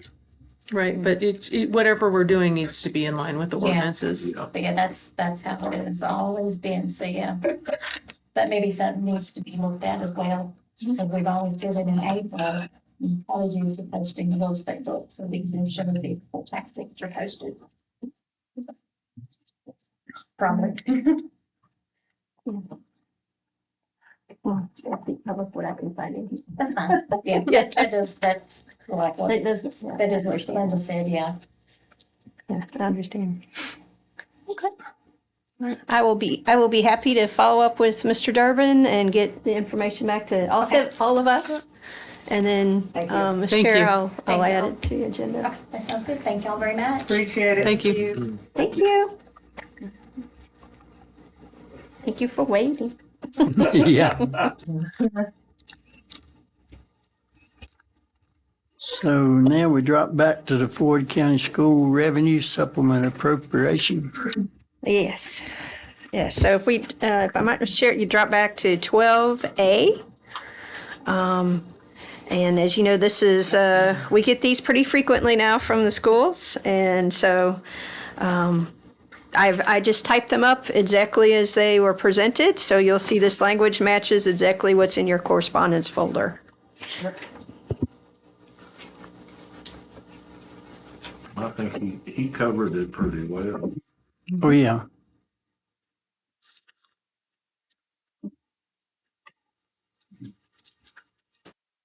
So I guess if everybody's satisfied, don't have a comment. I'll make a motion for approval. I'll second. Motion is second, call the roll. Okay. On the motion to approve the FY23 Floyd County Schools Revenue Supplemental Appropriation, which reads, the Floyd County School Board requests the following revision supplement be made to the revenue appropriation for the FY 22-23 school budget. The addition of $713,106.72 of federal funds. This includes $64,300 received from the COVID-19 Public Health Workforce Grant. These funds are to be used for school health needs and educational development of school health personnel. $155,706.72 received from ESSER's 2 funding for partial project completion of the Floyd County High School old gym makeup air replacement with air conditioning. $308,100 received from ESSER 3 funding for partial project completion of the Floyd County High School and Floyd Elementary School makeup air replacement with new bipolar ionization.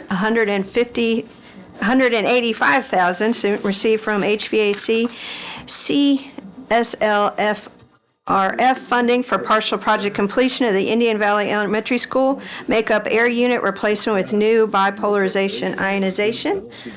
Mr. Cox. Yes. Ms. Cookenbook? Yes. Ms. Bechtold? Yes. All right. Mr. Booth? Yes. And Mr. Terman? Yes. All right, that is approved. And then 12B, if I might, Mr. Chair, is the corresponding expenditure appropriation. Make a motion, we approve the expenditure. I'll second. Okay. Any other discussion? Call roll. Okay. On the motion related to approving FY23 Floyd County School Expenditure Supplemental Appropriation, changes that constitute this request are expenditure changes from the following sources. Administration, $64,300 received from the COVID-19 Public Health Workforce Grant. These funds are to be used for school health needs and educational development of school health personnel. Operation and maintenance, $648,806.72 total. $155,706.72 received from ESSER 2 funding for partial project completion of the Floyd County High School old gym makeup air unit replacement with air conditioning. $308,100 received from ESSER 3 funding for partial project completion of Floyd County High School and Floyd Elementary School makeup air unit replacement with new bipolar ionization. $185,000 received from HVAC CSL FRF funding for partial project completion of the Indian Valley Elementary School makeup air unit replacement with new bipolar ionization. Mr. Booth? Yes. Ms. Kickenbuck? Yes. Ms. Bechtel? Yes. Mr. Cox? Yes. And Mr. Terman? Yes. All right, thank you. Okay. All right. And I think that moves us down to D. And I don't know if you all have questions. These are two road namings, and they both should be marked action item. I apologize, I missed the second one. And if we need to get somebody to explain more. So the Ferny Creek one is the one that's on, all three proposed plots are owned by the same people, at least currently, right? That is correct. That's how I read it.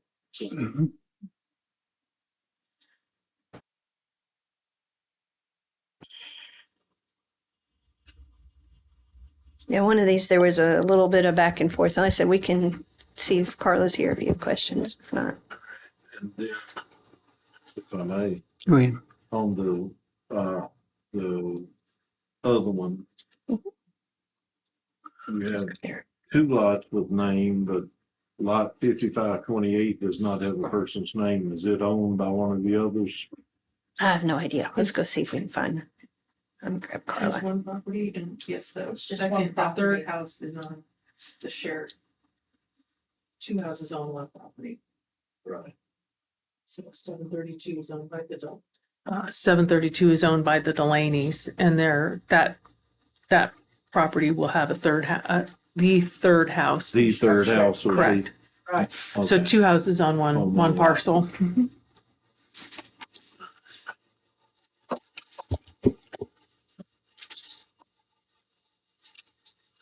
Well, I'll make a motion, we approve the naming of the driveway for the Ritter Farm Way. If you're ready. Yeah, what about Spur Up? I didn't know if you want to do them separate or if you want to do them together. Well, Spur I'm Up okay was with- first. Oh, okay, well then, I'll withdraw that motion. So, Well, friend, both are owned by the same, which is Right. information for Columbia District. Right. so I guess I can make a motion to approve the road name for Spurlock Creek Lane. I'll second. Call roll. All right. On the motion to, for road naming, as requested by the Department of Emergency Management, who would like to submit a request for the naming of a shared drive where 3 or more structures will be addressed. The tax max number for the property is 52-20. The shared drive is off Secondary Route 740, Ferny Creek Road Northwest. The suggestion is Spurlock Creek Lane, so this would name it Spurlock Creek Lane. Mr. Terman? Yes. Ms. Kickenbook? Yes. Ms. Bechtel? Yes. Mr. Cox? Yes. And Mr. Booth? Yes. All right, thank you. That would be. Now you can go Now. ahead. I'd make a motion, we approve the naming of the, proposed road name of Ritter Farm Way. I'll second. Okay. All right, following up with the motion to honor the Department of Emergency Management's request to name a shared drive where 3 or more structures will be addressed. The tax map number for those properties are 5528 and 5528D. The shared drive is off US Route 8, Parkway Lane South. And you all are approving or voting on to approve that the board consider name the shared drive Ritter Farm Way. Mr. Booth? Yes. Ms. Cookenbook? Yes. Okay, thank you. Ms. Bechtel? Yes. Mr. Cox? Yes. And Mr. Terman? Yes. All right, thank you very much. That's all the things you have to vote on today, I think, unless you want to vote on something else. So it's board time, my report, and for you all, I think the chairman had suggested, given the lateness of the hour, that we have the Floyd County Board of EMS meeting, we move to another time, potentially the evening meeting. Right. But early in the agenda, if that's all right. So, which means we're down to board time and administrator's report and correspondence. Any board members got anything? No. I don't know.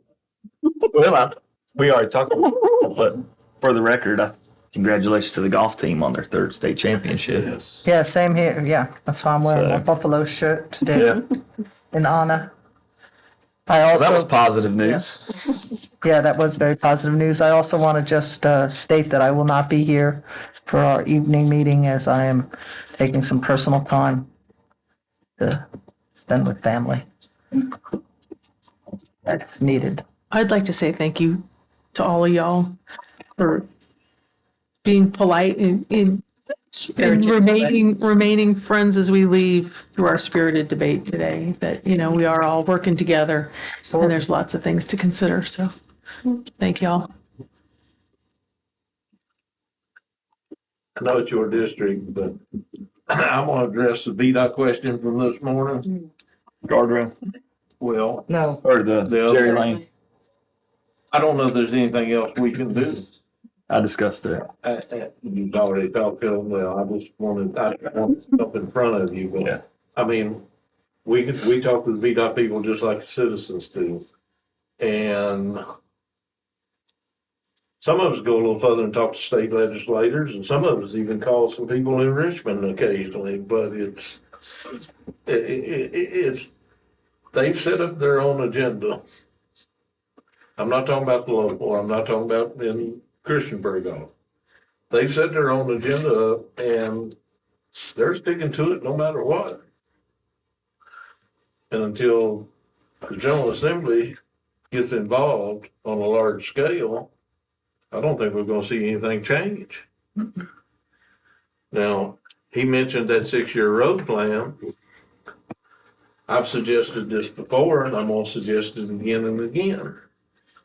That new money that comes in, we can set that aside and put that in what's called countywide road projects. And I'm about at the point, which I know I don't have as many bad dirt roads as y'all do in y'all's district. But I'm about to a point where instead of adding anything to the 6-year road plan, unless it's a true safety issue, we start taking that money and setting it aside. We pick, like between me and Linda, we've got 615. We say, all right, we want our portion to work on the shoulders and ditches of 615. Or you two might do the Valley Road, or y'all two might do Daniels Run, whatever you know. You I think do Route 8 at the county line out. well, I'm talking more secondary roads than I am primary. Oh, yeah, right. I don't buy into this mixed bag that they playing with. Well, I'm sorry, but The stuff 615 up is a here- primary road. The stuff up here at the stoplight needed to be done. Right. But it did not need to come out of our limited secondary road money. It should have came out of primary and what should have been a portion allotted to Floyd for that, but that's done is done. But we do have that option. That if we want to take that new money and we want to put it in a pot and start fixing and use it for maintenance, we do have that option. You just have to count countywide projects. Right. because they're not getting done otherwise. Yeah, because we got a lot of roads that needs a lot of attention, so. And VDOT's gonna have a heart attack. I know that. Yeah. Salem and Richmond especially. Give them some nitro, tell them get over it. Well, it's, outside of doing something like that where we could pick a jury lane and fix it. Or we could fix, what's that road out there towards the cemetery you and I was talking about? And which cemetery? The One old out there. Radford? Yeah. Yes, yeah. Or, there may be, I'm sure there are roads in your district. I mean, I'm sitting here luckily, of course I got some added, but most of the roads in my district are paved anyway. Lucky you. Actually, you got some added, but yeah. But there's still ones that I think work. Right. But my point is, I'm not trying to take money away from any projects y'all might have. I'm just trying to fix the ones we've already got paid. Yeah. There needs a lot of work done. Well, there you go. There's one that could fit in it. Yeah. Been about 20 years waiting on it. Yeah. And I don't want it paid. Well, see, we could do that with this money. That's what I'm talking about. So if it's a dirt road, you have a grade, stabilized, ditches and shoulders. If it's paved road, have potholes fixed and the shoulders and the ditches cleaned out. One of the biggest complaints I got with VDOT, when it's coming through, clean out these culverts with that high pressure hose. Can't do that. Well, it broke down over on Reese Road. They said as soon as we get fixed, we'll be back. And that's been 4 or 5 years ago. They won't do that anymore. See, I had one up here just outside of town. This is when, Wayne Poff was still working for them. They won't let them use that water. They won't let them put that pressure hose in it no more. They have to dig and clean it out by hand, or they got that crew that runs the auger. Whatever they need to do, just like But they, above the house there's one that's been stocked up ever since I can remember. And when we have them gully washers, we got a big ditch down there. how long have I been trying to get them to auger the ones out down here at the mill, below the mill and the bridge? Mhm. And supposedly they did. I went down there and looked. One of them is still almost totally blocked off. The other one is halfway. If they augered it, they didn't clean it out. But that's not under David's control. That's all coming out of Salem. All he can do is put the request in. They've taken those powers away from him. Well, and some of these here culverts are just like the one I've got to keep clean on my road. They've got to have a permit from EPA. Yeah, from the attorney. To do it. I'm sorry, I didn't mean to get us on a tirade, but to answer his question, we're doing all we can do unless we do something like that. And if we do something like that, then we need to be thinking about the number of roads that we want to won't work on first. I know for me, I want it to be what I call the main arteries is the second city. Those are the ones we always kept in great check. Yeah. I've been trying to get them to clean the ones, the Boone Road comes out on Burks Fork Road. Cause it keeps that intersection washed out.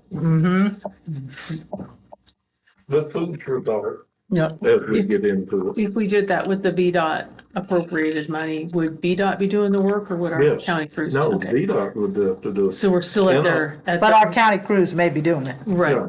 Just making sure that we wouldn't be cast aside So by doing that. I found pulling out those years funds. ago, I don't know if it still applies, but we could look at it.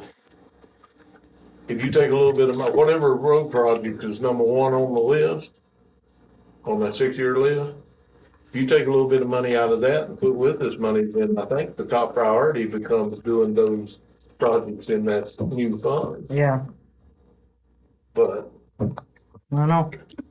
And I've said that to past boards, but nobody wanted to really get into it with VDOT. I've been at it so long that I'm ready to go toe to toe with them anytime they want to. In Salem and Richmond. Our house was on the 6-year plan before I ever come on the board, and I've been on It's the still board there. 11 years, Yeah. and they just now started.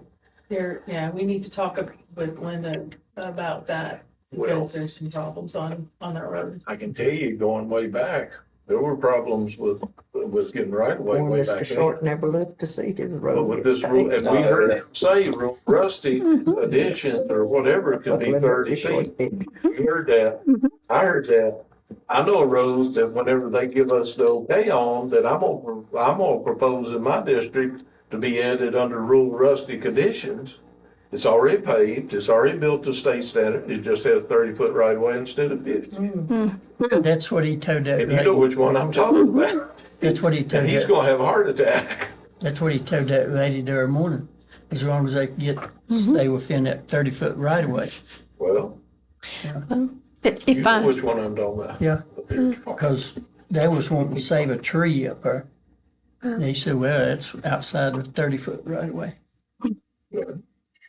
so if I might, Go ahead. folks, so, we need, once we pick the date for our November day meeting, we have, to y'all's point about VDOT, we have been in pretty regular conversations with them, with Carla and Ladina and I.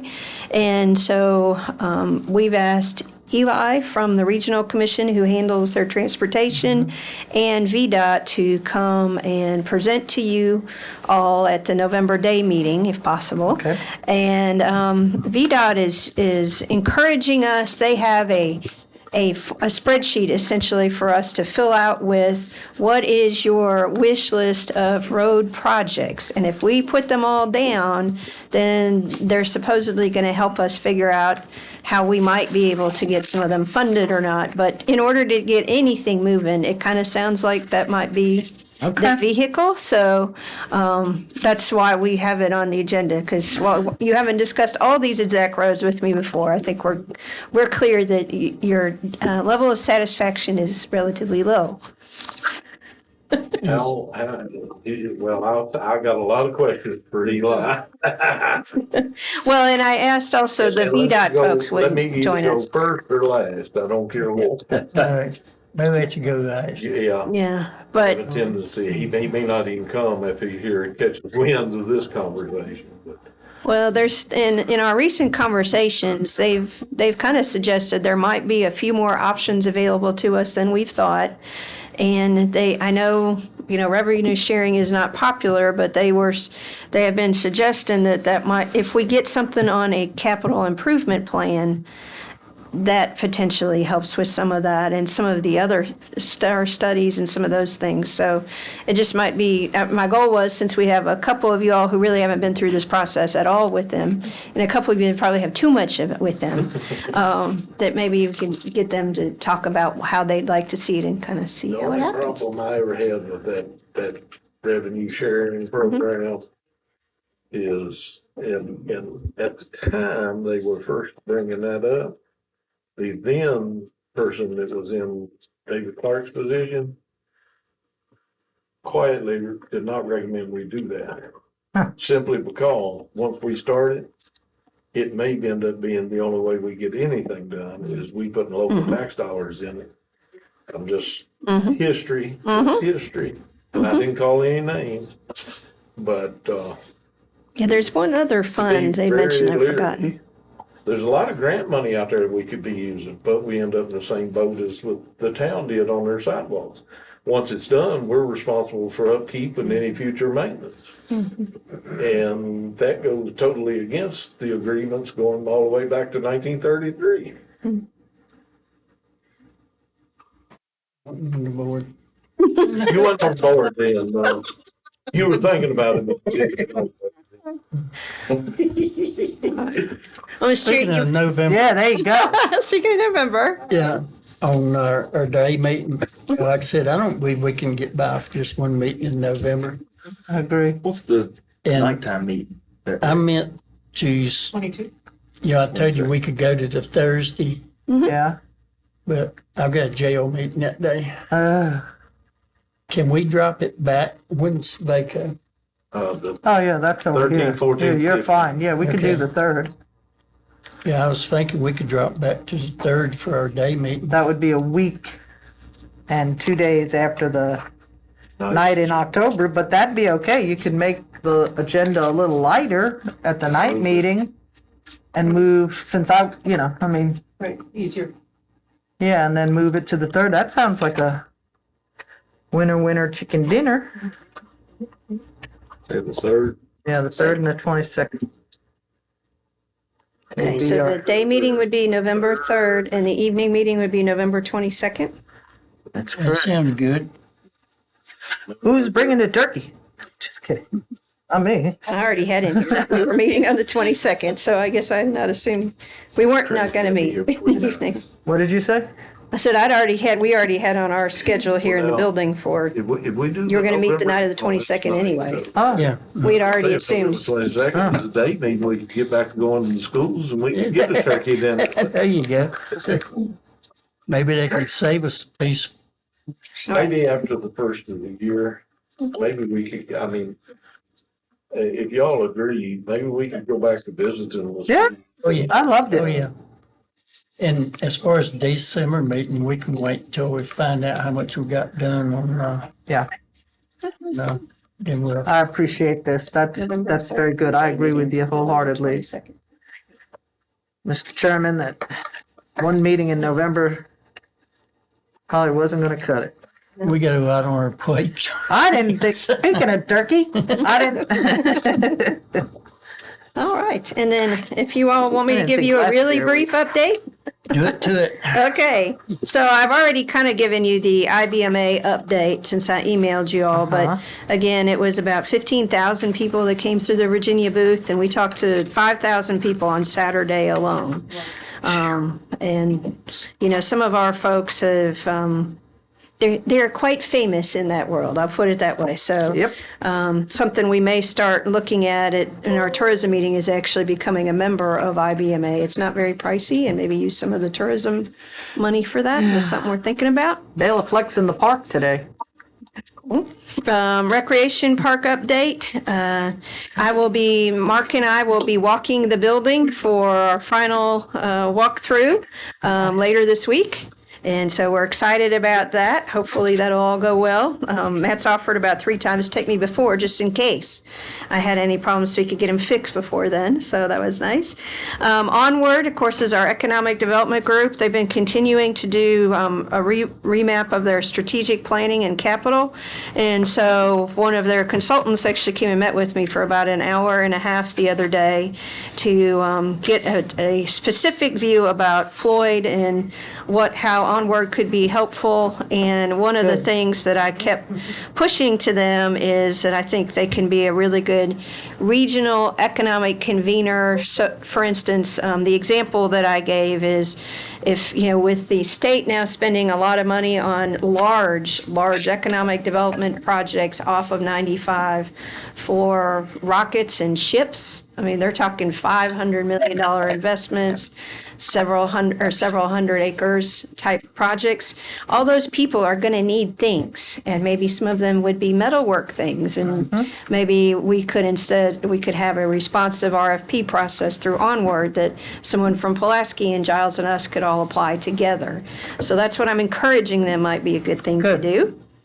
I've sent you all just a minute ago a link to a new survey from the Agency on Aging, trying to figure out what the needs are. So if you are 60 or over, or have someone that you care about that's 60 or over, you're welcome to fill out the survey and circulate it around, and I would encourage you to do so. I resembled that.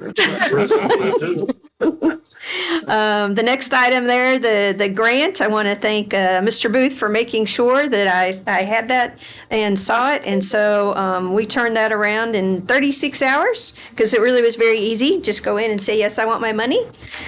So we have done that. And so that's a $50,000 grant, just kind of like the ARPA funds, but it's for any governmental purpose. And so it's a one-time $50,000, and then the next year another $50,000. And hopefully the money should be here within about a week out of the first tranche.